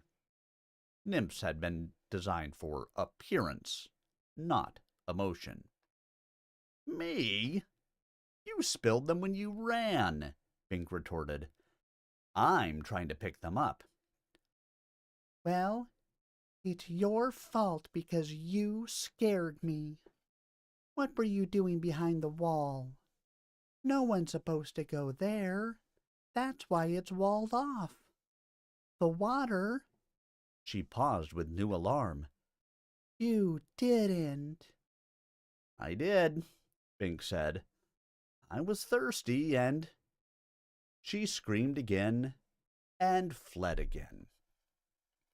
Nymphs, by nature, were flighty. Bink continued his gathering, arranging the surplus jewels in a pile beside the keg, knowing she would be back. He hated himself somewhat, knowing he should leave her alone, but found himself unable to stop himself. And he did owe it to her to clean up this mess as well as he could, though the pile was getting unwieldy. Jewel peeked back around the corner. If you just go away and let me catch up... Not until I've finished cleaning up this overflow, Bink said. As you pointed out, it is my fault. He placed a huge egg-shaped opal on top of his mound, and watched the whole thing subside, squirting out diamonds and things. He was getting nowhere. She edged in closer. No, you're right. I spilled it. I'll catch up somehow. You just leave, please. The sneezy tang of dust tickled his nose, as if a herd of centaurs had just charged across a dry road in midsummer. Your magic talent, Bink exclaimed. Smells! Well, I never, she said, modestly affronted. Now the dust odor was tinged by the fumes of burning oil. I mean, you smell like what you feel. Oh, that. The oil merged into perfume. Yes. What's your talent? I can't tell you. But I just told you mine. It's only fair. She edged within range. Bink grabbed her. She screamed again most fetchingly, and struggled without much strength. That, too, was the way nymphs were, delightfully and ineffectively difficult. He drew her in for a firm kiss on the lips. She was a most pleasant armful, and her lips tasted like honey. At least they smelled like it. That wasn't very nice, she rebuked him when he ended the kiss. But she didn't seem very angry. Her odor was of freshly overturned earth. I love you, Bing said. Come with me. I can't go with you, she said, smelling of freshly cut grass. I have my job to do. And I have mine, Bink said. What's your job? I'm on a quest for the source of magic. But that's way down in the center of the world, or somewhere, she said. You can't travel that way. There are dragons and goblins and rats. We're used to them, Bink said. I'm not used to them. I'm afraid of the dark. I couldn't go there even if... Even if she wanted to. Because, of course, she did not love him. She had not drunk the love water. Bink had a naughty idea. Come and take a drink with me. Then we can. She struggled to disengage, and he let her go. The last thing he wanted to do was hurt her. No, I couldn't afford love. I must plant all these jewels. But what am I to do? From the moment I saw you. You'll just have to take the antidote, she said, smelling of a newly lit candle. Bink recognized the connection. The candle symbolized her bright idea. There is an antidote? He hadn't thought of that. There must be. For every spell, there's an equal and opposite counterspell somewhere. All you have to do is find it. I know who can find it, Bink said. My friend Crombie. You have friends? She asked, surprised, smelling of startled birds. Of course I have friends. Down here, I mean? I thought you were alone. No, I was looking for water for me and Chester. Chester? I thought your friend was Crombie. Chester Centaur. Crombie is a griffin. And there's Magician Humphrey and...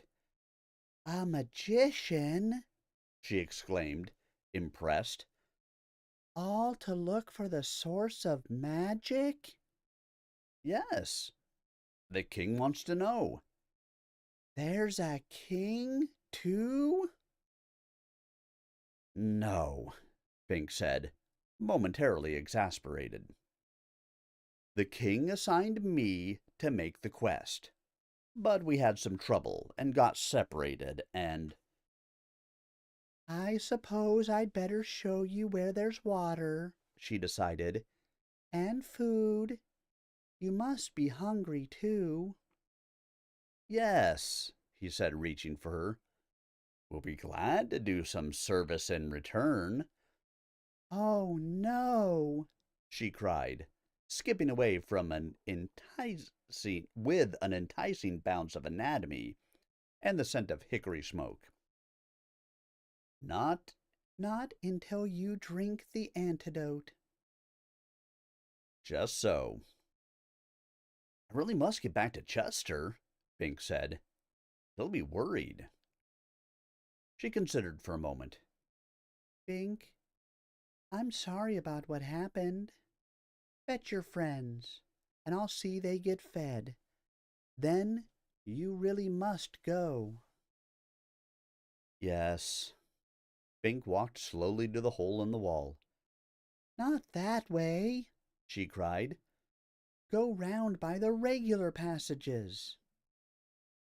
But I don't know the way. I've no light. I'd follow the rope back.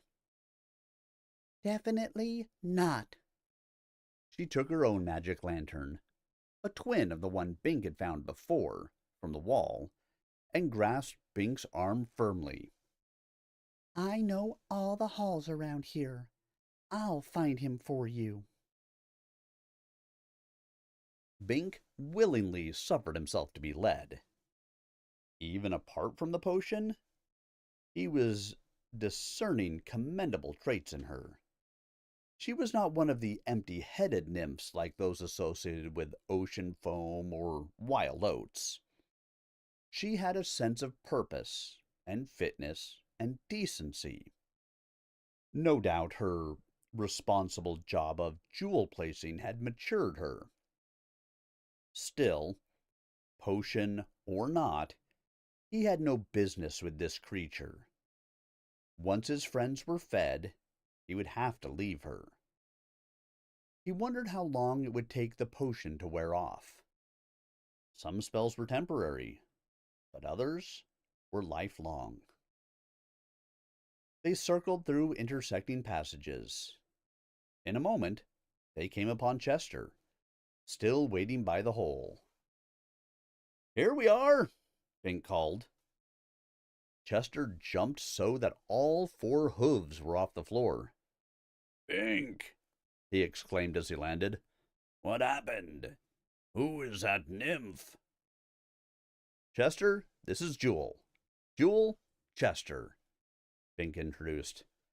He hesitated. He drank a love potion, Jewel said brightly.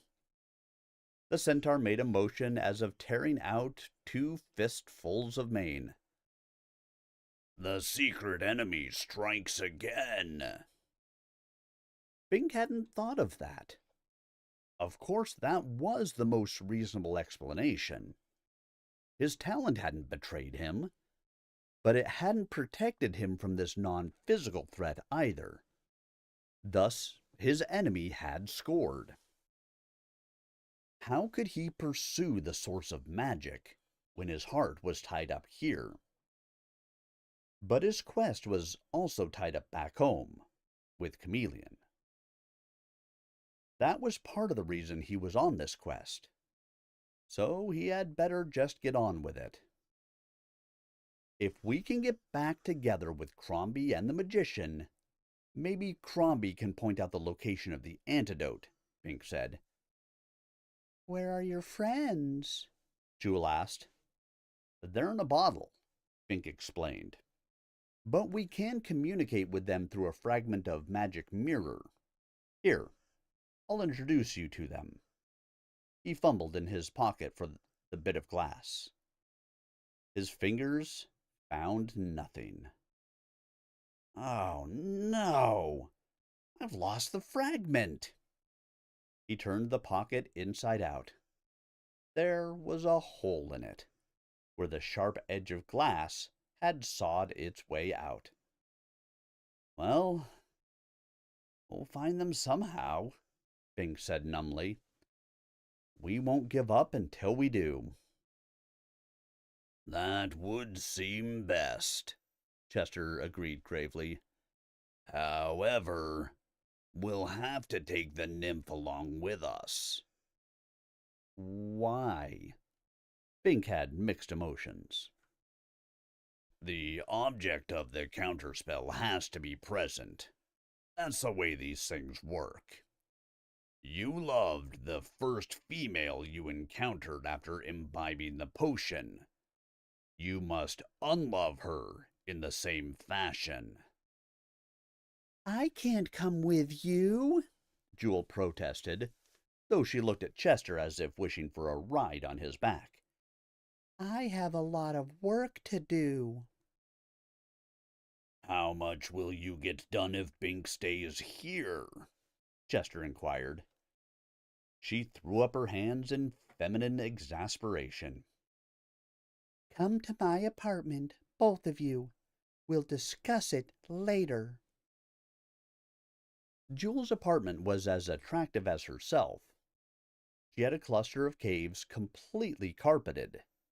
The carpet moss ran across the floor, up over the walls, and across the ceiling without a break except for the round doors.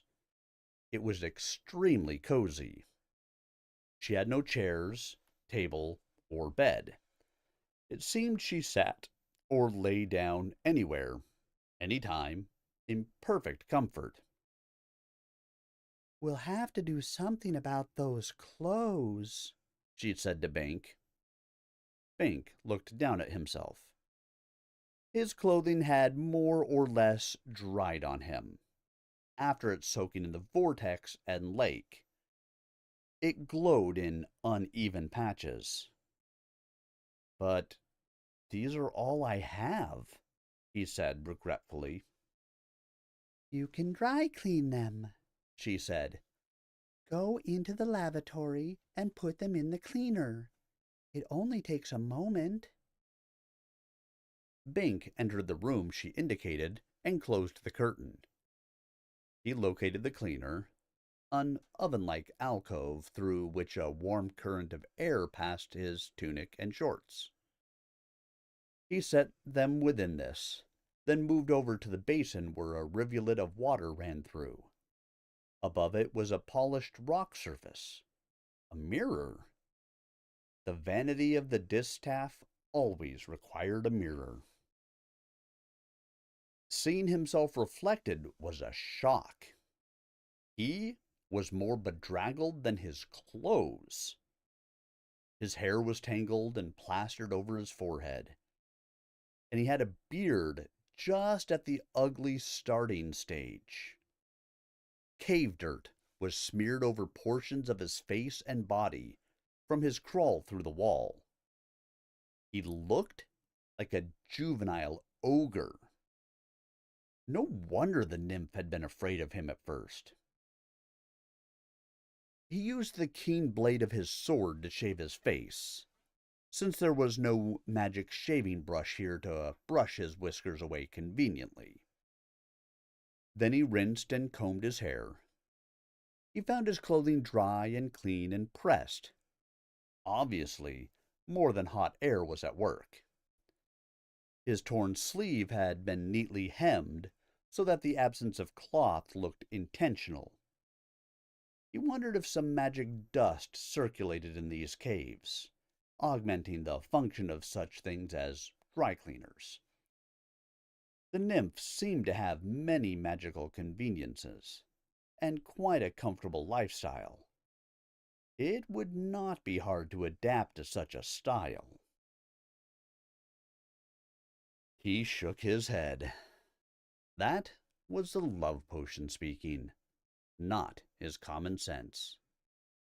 He had to be on guard against rationalization. He did not belong down here, and he would have to leave when his mission was done. Though he would leave a part of his heart behind. Nevertheless, he dressed himself neatly, even giving his boots a turn at the cleaner. Too bad the magician's bottle couldn't have washed ashore instead of his footwear. When he emerged from the lavatory, Jewel looked over him with surprised admiration. You are a handsome man. Chester smiled wryly. I suppose it was hard to tell before. Would that I could wash my face and suffer a similar transformation. They all laughed, somewhat ill at ease. We must pay for your hospitality, and for your help, Chester said, when the laugh subsided fitfully. My hospitality I give freely. Pay would demean it, Jewel said. My help you seem to be co-opting.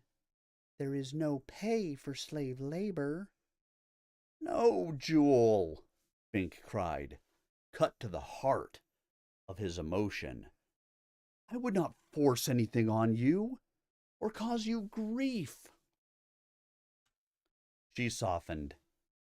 I know it, Bink. You drank of the love water. You would not hurt me. Yet since I must help you find your friends so they can find the counterspell, and this takes me away from my work. Then we must help you do your work, Bink said. You can't. You don't know the first thing about sorting precious stones, or where they should be set. And if you did, the borer would not work for you. The borer? My steed beast.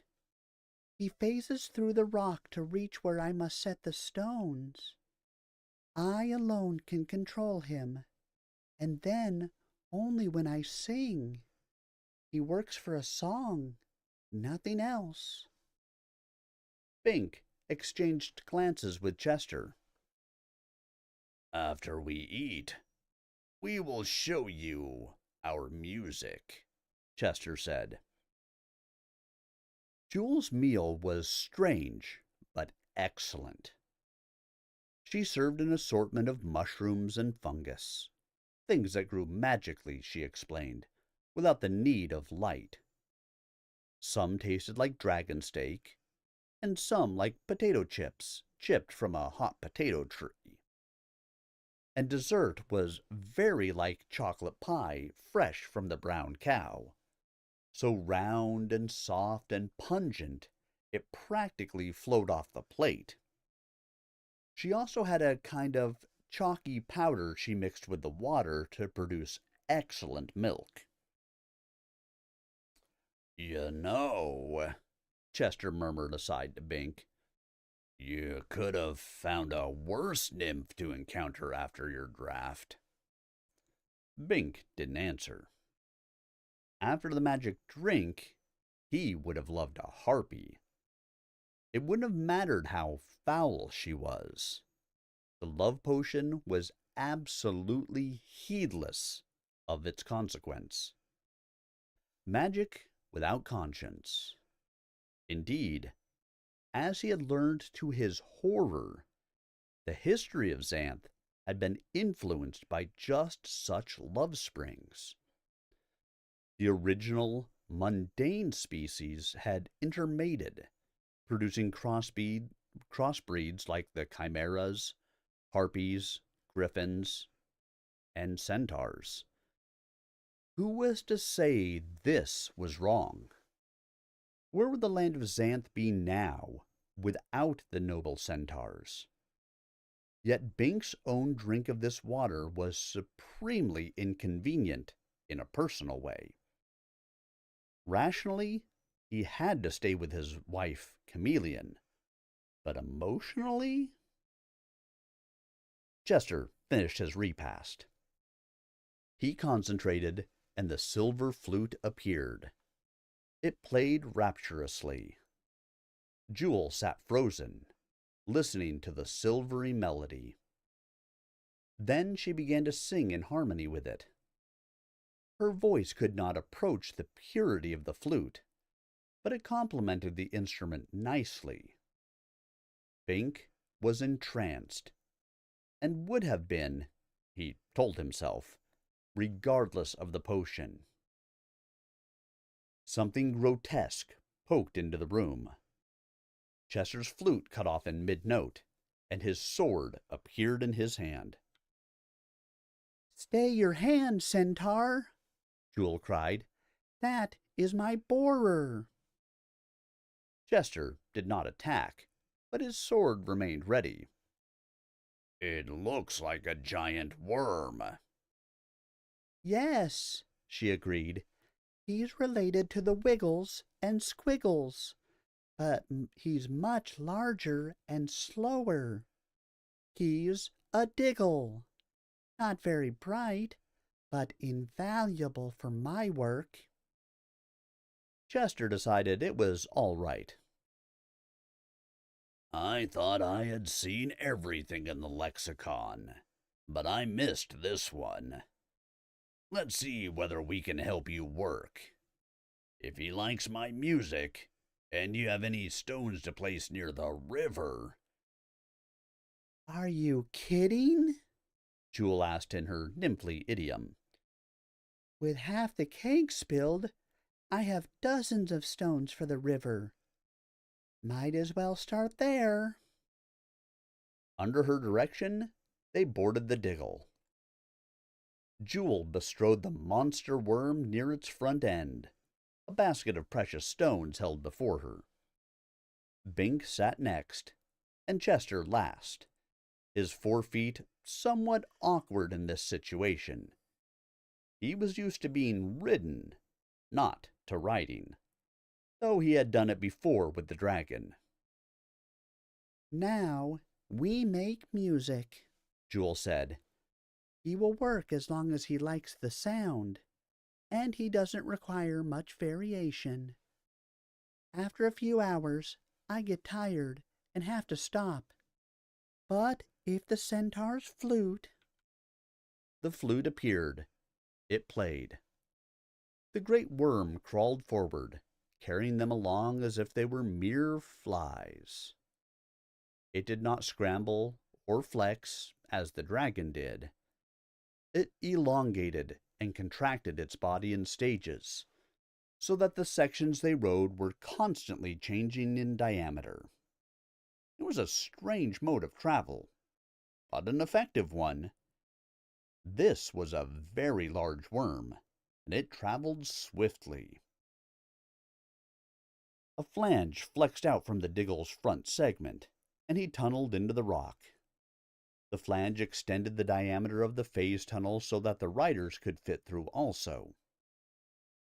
It occurred to Bink that this was a variant of the type of magic in the good magician's water-breathing pills. The rock, like the water, was not being tunneled through so much as it was being temporarily changed so that they could pass through it without making a hole. Chester had to duck his head to stay within the phase, and his flute was crowded, but it kept playing its captivating melodies. Bink was sure Chester was more than happy to have this pretext to practice his newly discovered talent, after a lifetime of suppression. I have to admit, this is a worthwhile service, the nymph said. I always thought centaurs had no magic. The centaurs thought so too, Bink said, covertly admiring her form from behind. To hell with the love potion. She had a shape to conjure with.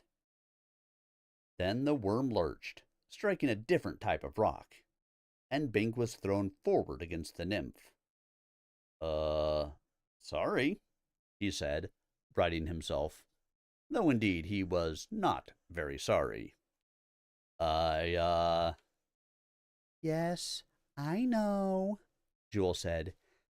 Maybe you'd better put your arms around my waist to steady yourself. It does get bumpy on occasion. I think I'd better not, Bink said. You're sort of noble in your fashion, she observed. A girl could get to like you. I'm married, Bink said miserably. I need that antidote. Yes, of course, she agreed. Suddenly, the Diggle emerged through a wall into a large chamber. The river, Chester observed. When he spoke, his flute ceased its playing. The worm turned, his snout questing for the vanished music. Don't stop, Jewel cried. He quits when... The flute resumed. We want to follow the river down, Bink said. If we see a bottle floating in it. First, I have to place some stones, she said firmly. She guided the worm to a projecting formation, halted him, and held out a fat diamond. Right inside there, she said. It'll take 1,000,000 years for the water to wash that into sight. The Diggle took the stone in his orifice and carried it into the rock. His head tapered into a virtual point, with a mouth smaller than a man's, so holding the jewel was no problem. When his snout emerged, the diamond was gone, and the formation was whole. Bink was startled, then realized he shouldn't be. They had not left any tunnel behind them, either. One down, Jewel said briskly. 999 to go. But Bink's eyes were on the glowing river, looking for the bottle. Such is the power of the potion, he half hoped he wouldn't find it. Once they found the magician, and then located the antidote, he would be out of love with Jewel, and that was difficult to contemplate. He knew what was right, but his heart wasn't in it. Time passed. Jewel placed diamonds, opals, emeralds, sapphires, amethysts, jades, and many garnets in the rocks along the river, and sprinkled pearls in the water for the oysters to find. Oysters just love pearls, she exclaimed. They just gobble them up. She sang as she worked, alternating with Chester's flute, while Bink's attention roved from her to the water and back again. He could, indeed, have encountered a worse subject for the potion to fix on. Then the river opened out into another lake. This is the abode of the demons, who are able to drink and use the tainted water, Jewel cautioned them. The demons know me, but the two of you will have to obtain a permit to pass through their territory. They don't like trespassers. Bink felt Chester's motion behind him, as of a hand touching bow and sword. They had had trouble with fiends. They didn't need trouble with demons. The cavern walls became carved to resemble stone buildings, with squared-off corners and alleys between. Very like a city. Bink had never actually seen a city, except in pictures. The early settlers of Xanth had made cities, but with the decline in population, those had disappeared. Bink and Chester dismounted and walked beside the worm, here on the street. Soon a magic wagon rolled up. It resembled a monster-drawn coach, but lacked the monster. The wheels were fat, bouncy donuts of rubber, and the monster seemed to be metal. A purring emanated from the interior. There was probably a little monster inside, pedaling the wheels. "Where's the fire?" the demon demanded from the coach. He was blue, and the top of his head was round and flat like a saucer. Right here, Blue Steel, Jewel said, clapping one hand to her bosom. Will you issue a ticket for my friends? They're looking for the source of magic. "The source of magic?" another voice exclaimed. There were, Bink now saw, 2 demons in the vehicle. The second was of a coppery hue. "That's a matter for the chief." All right, Copper, Jewel agreed. She evidently knew these demons well enough to banter with them. Bink suffered a sharp green pang of jealousy. Jewel guided them to a building marked Precinct Station and parked the worm. I must remain with the Diggle to sing him a song, she said. You go in and see the chief. I will wait. Now Bink was afraid she would not wait, that she would take this opportunity to leave them, to betray them to the demons. That way she would be safe from pursuit, either vengeful or romantic. But he had to trust her. After all, he loved her. The demon inside sat at a broad desk, poring over a book. He glanced up as they entered.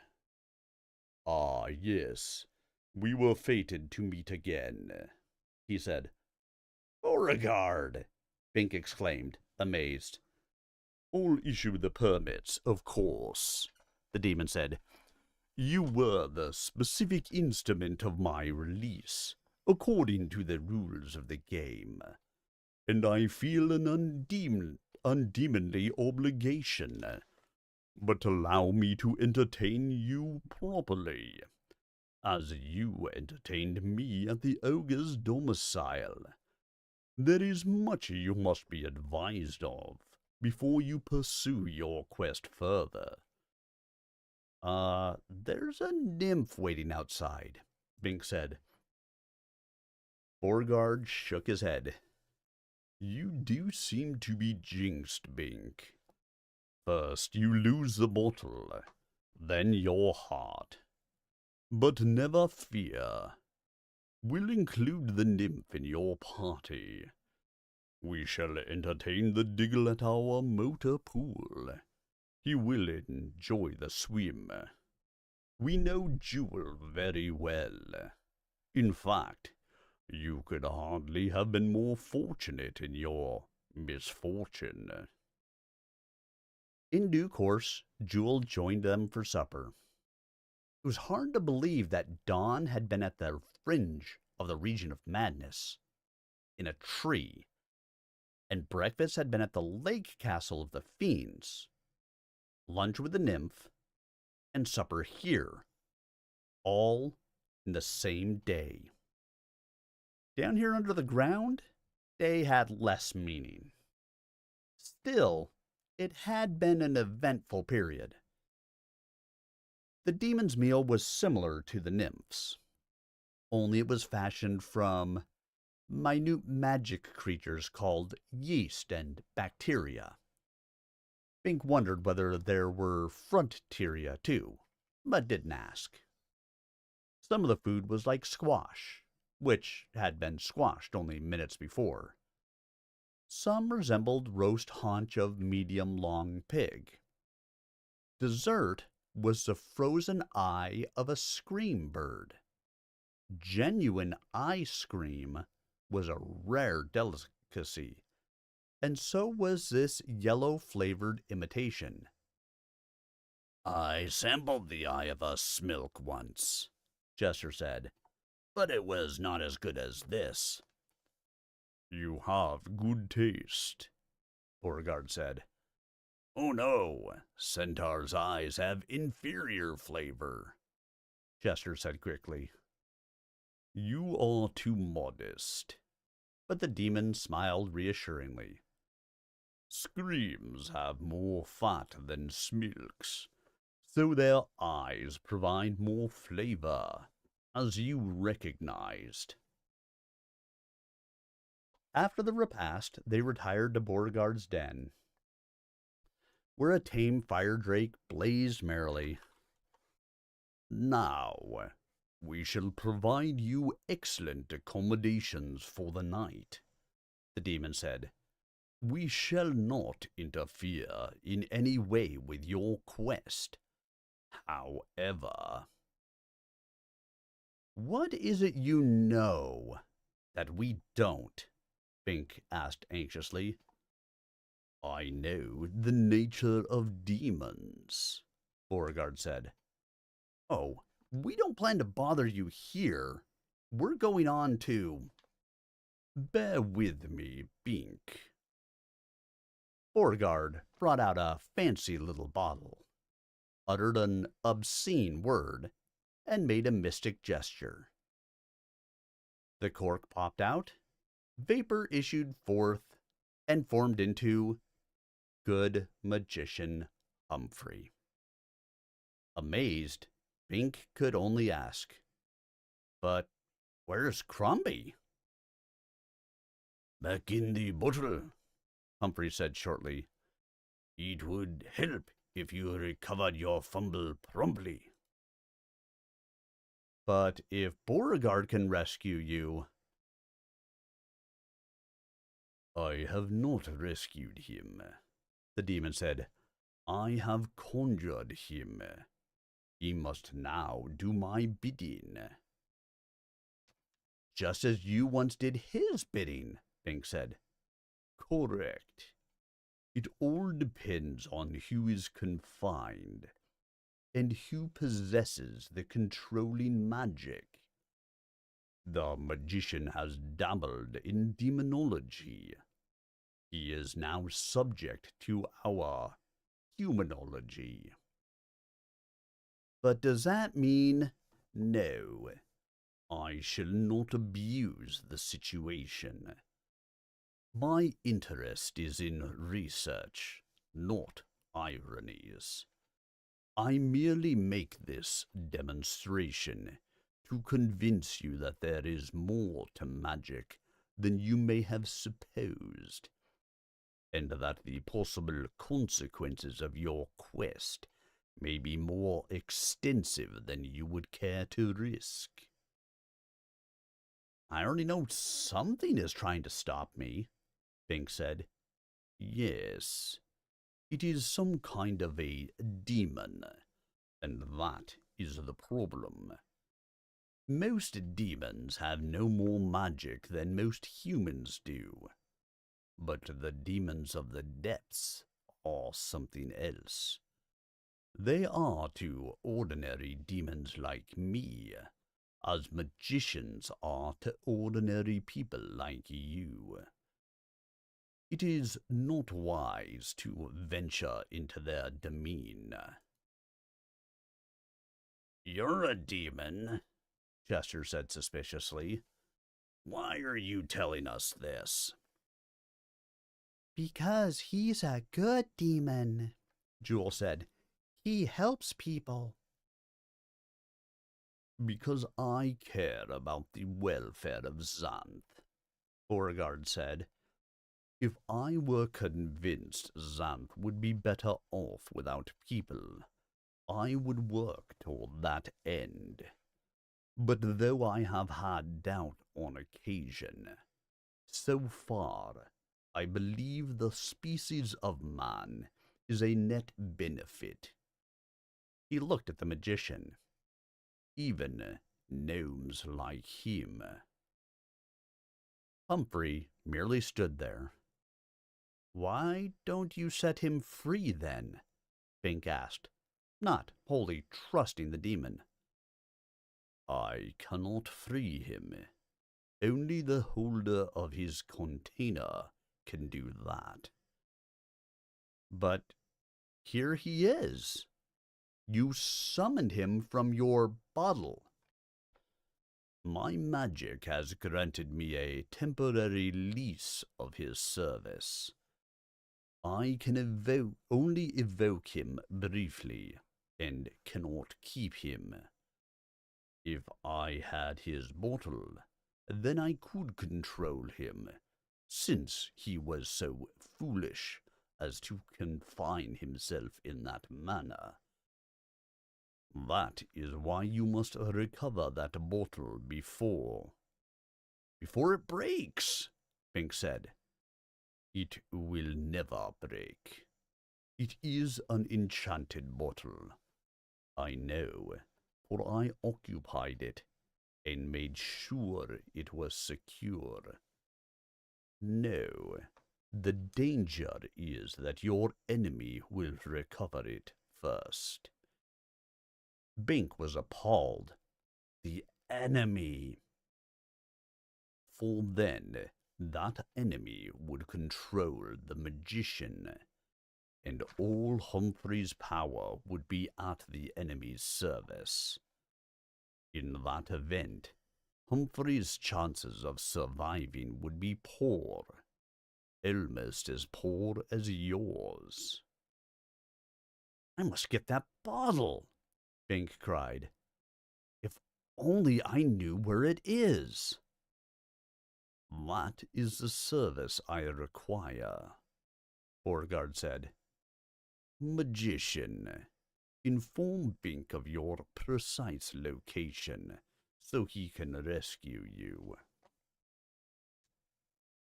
Latitude 28 degrees northwest, longitude 100 and... Not that way, simpleton, Beauregard interrupted. Tell it so he can use it. Yes, Humphrey agreed. Perhaps we'd better put Crombie on. Do it, the demon snapped. The griffin appeared beside the magician. Say, yes, Bink said eagerly. If we have him point out your direction from here, our direction from there, we can reverse it to reach you. Won't work, Beauregard said, but Crombie was already whirling. His wing came to rest, pointing directly at Bink. Fine, Bink said. We'll go that way. Try walking across the den, Beauregard said.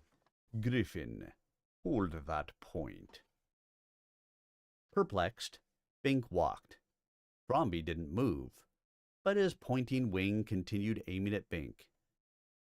It's just a picture, Bink explained. No matter how you look at it, it looks right at you. Precisely, the demon agreed. This conjuration is in a certain respect an image. The same aspect appears regardless of the orientation of the viewer. To orient on the conjuration is useless. It is the original we require.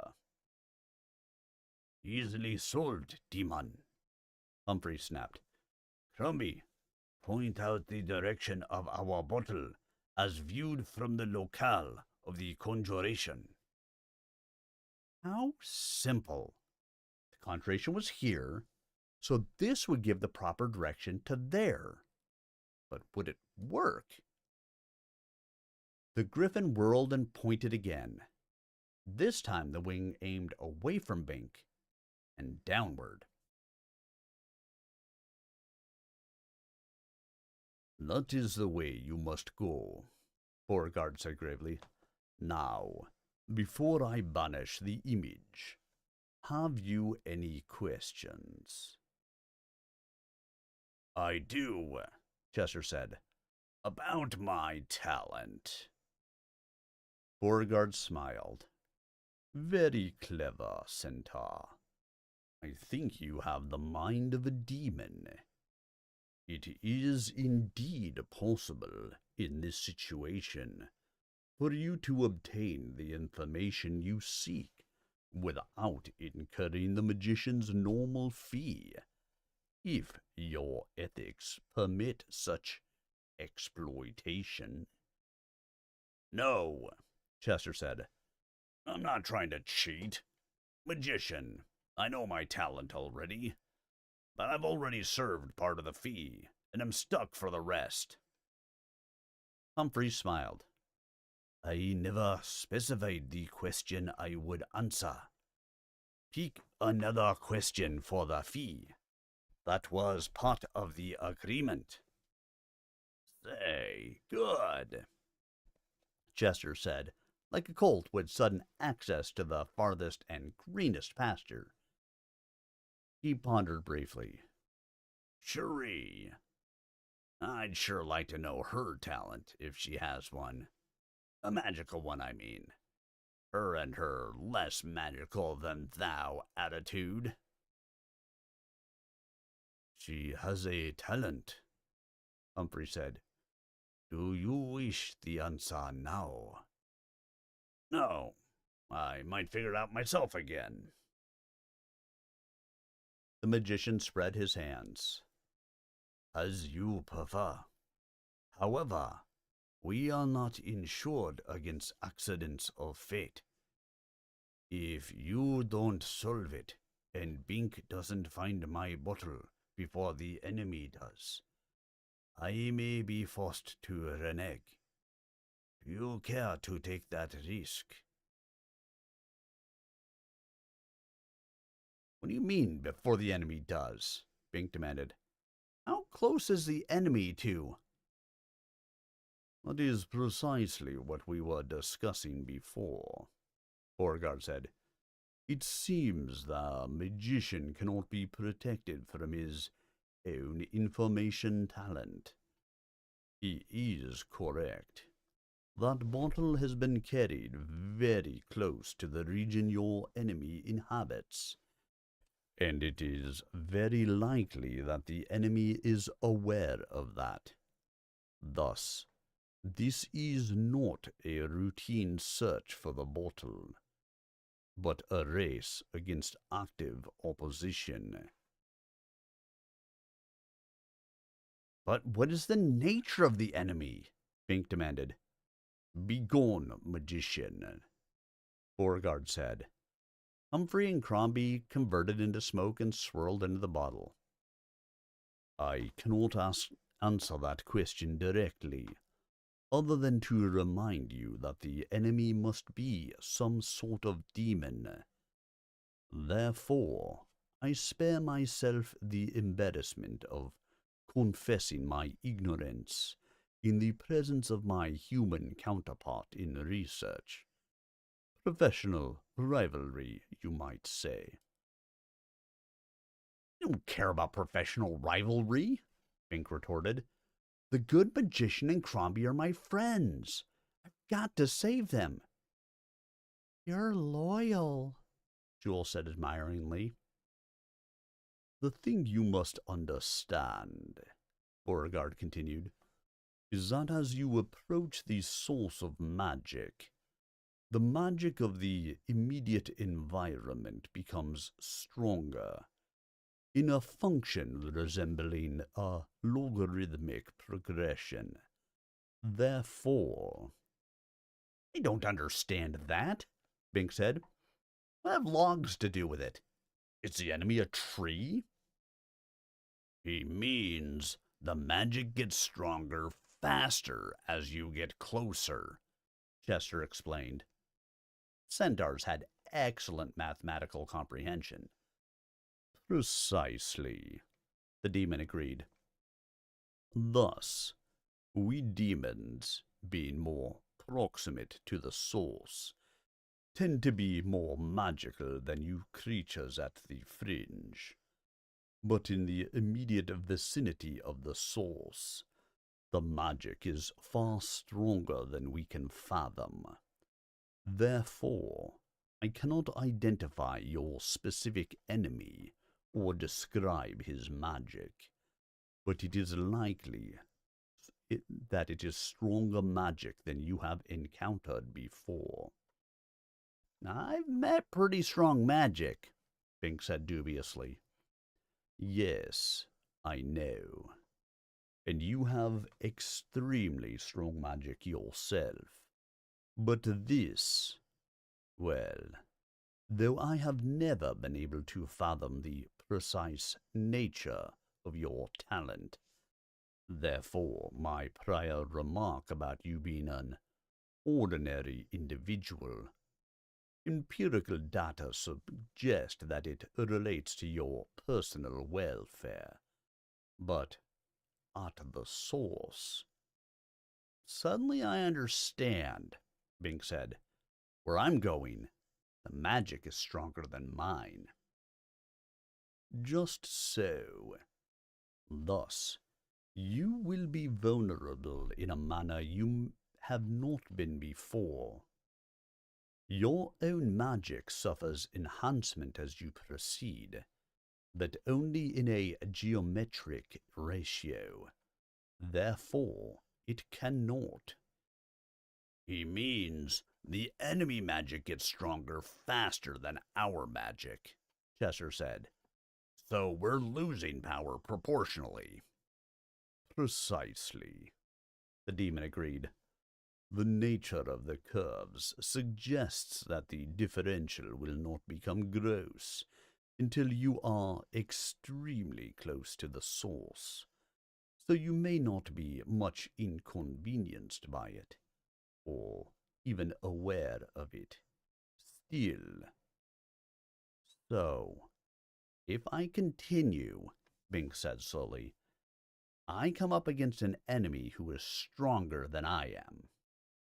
Correct. Because the strength of the magic field of Xanth varies inversely with distance on both an individual and environmental basis. What about the magic dust? Chester demanded. That does indeed enhance magic in its vicinity, Beauregard agreed, but it is not the major avenue for the distribution of magic.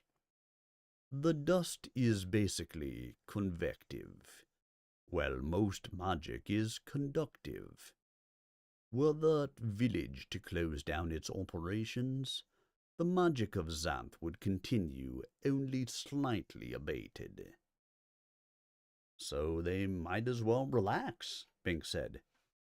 To continue, because of the inverse ratio, the enemy was not able to harm you on the surface, though he tried with demonic persistence and cunning. I distinguish between the terms demonic and demoniac. The latter has a pejorative connotation that is unwarranted, which is why I am convinced it is in fact a demon you face. But here in the nether region, the enemy can and will bring to bear overwhelming magic. Therefore, it is foolish to pursue your quest further. I'm human, Bink said. Yes, unfortunately. A demon would be more rational. Since you are a foolish human of exactly the type my research paper describes, you will continue inevitably to your doom for the sake of your ideals and friendships. I must be more human than demon, Jewel said. I think he's noble. Don't flatter me, Bink warned her. It only exaggerates the effects of the potion. She looked startled, then prettily resolute. I'm sorry the potion had to. I mean, you're such a nice, handsome, courageous, decent man. I can't say I'm sorry it happened.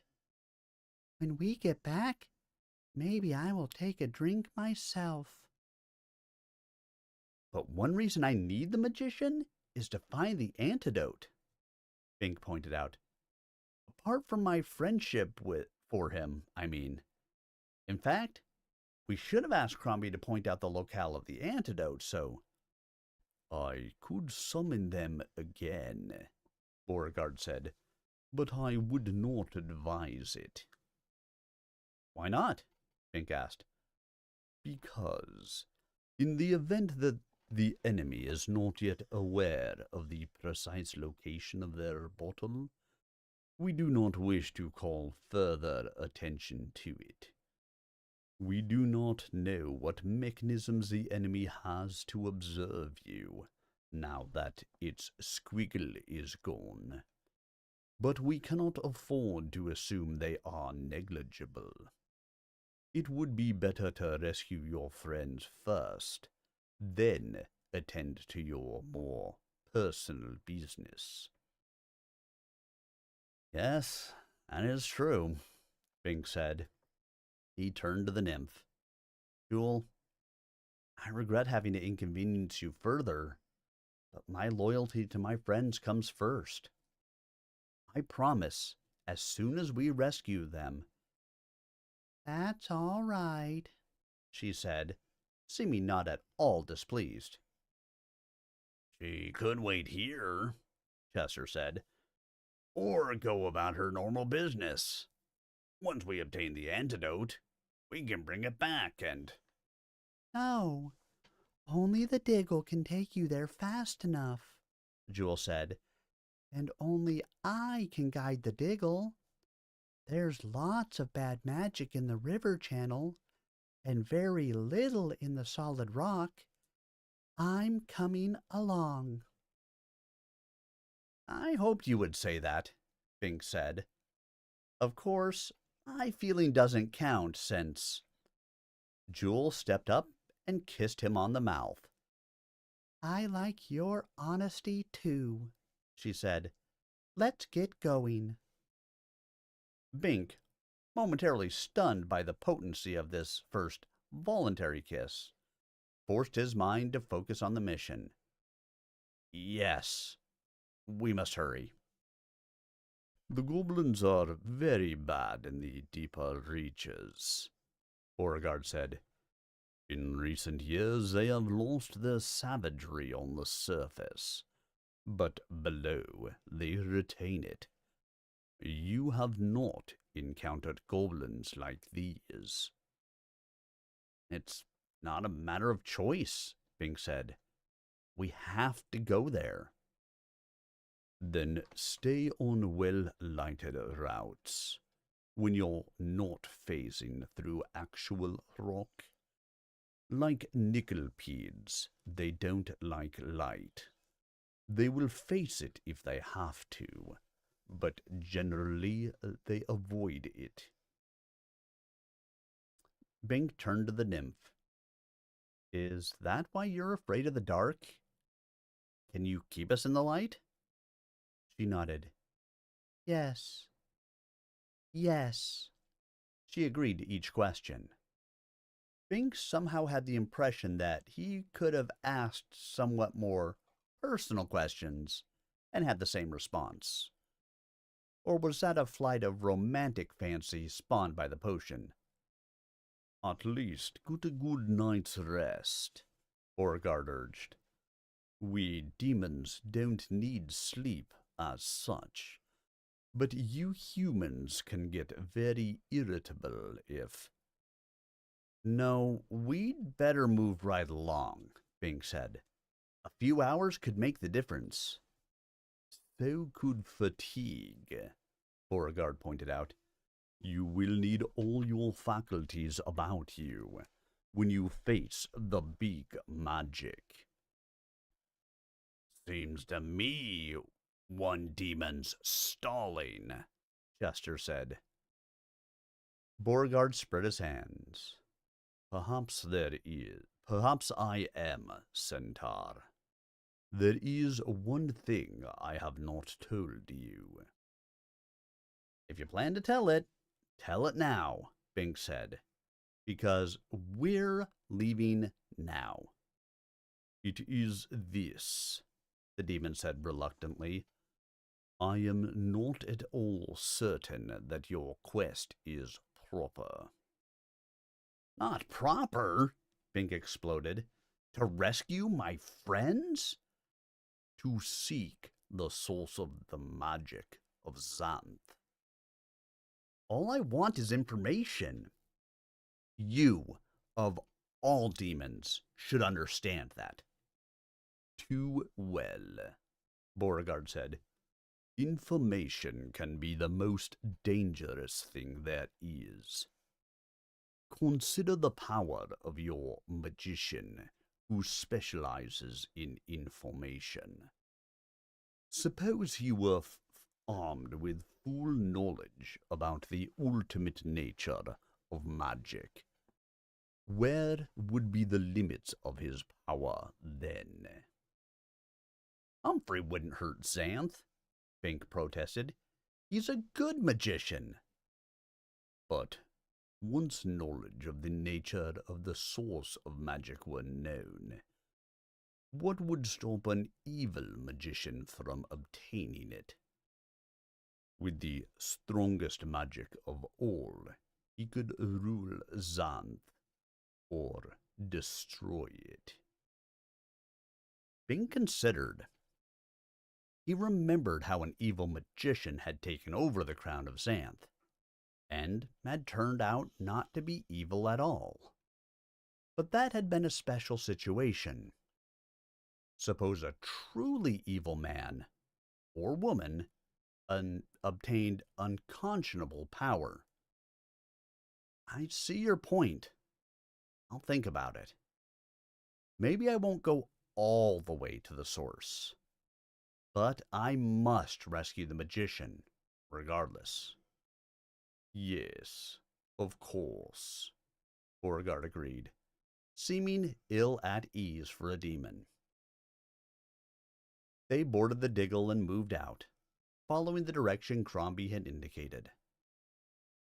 I don't know the deeper depths so well, Jewel said, but there's a whole lot of solid rock here.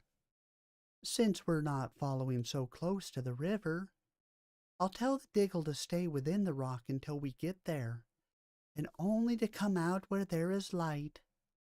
I think you could sleep some while we travel, while I sing the worm along. You are beautiful, Fink said gratefully. He leaned his head against her back and was lulled to sleep by her singing, amplified and sweetened by her contact with her. And the worm ground on. And we have reached the end of Chapter 10. And we have also reached the end of story time for this evening.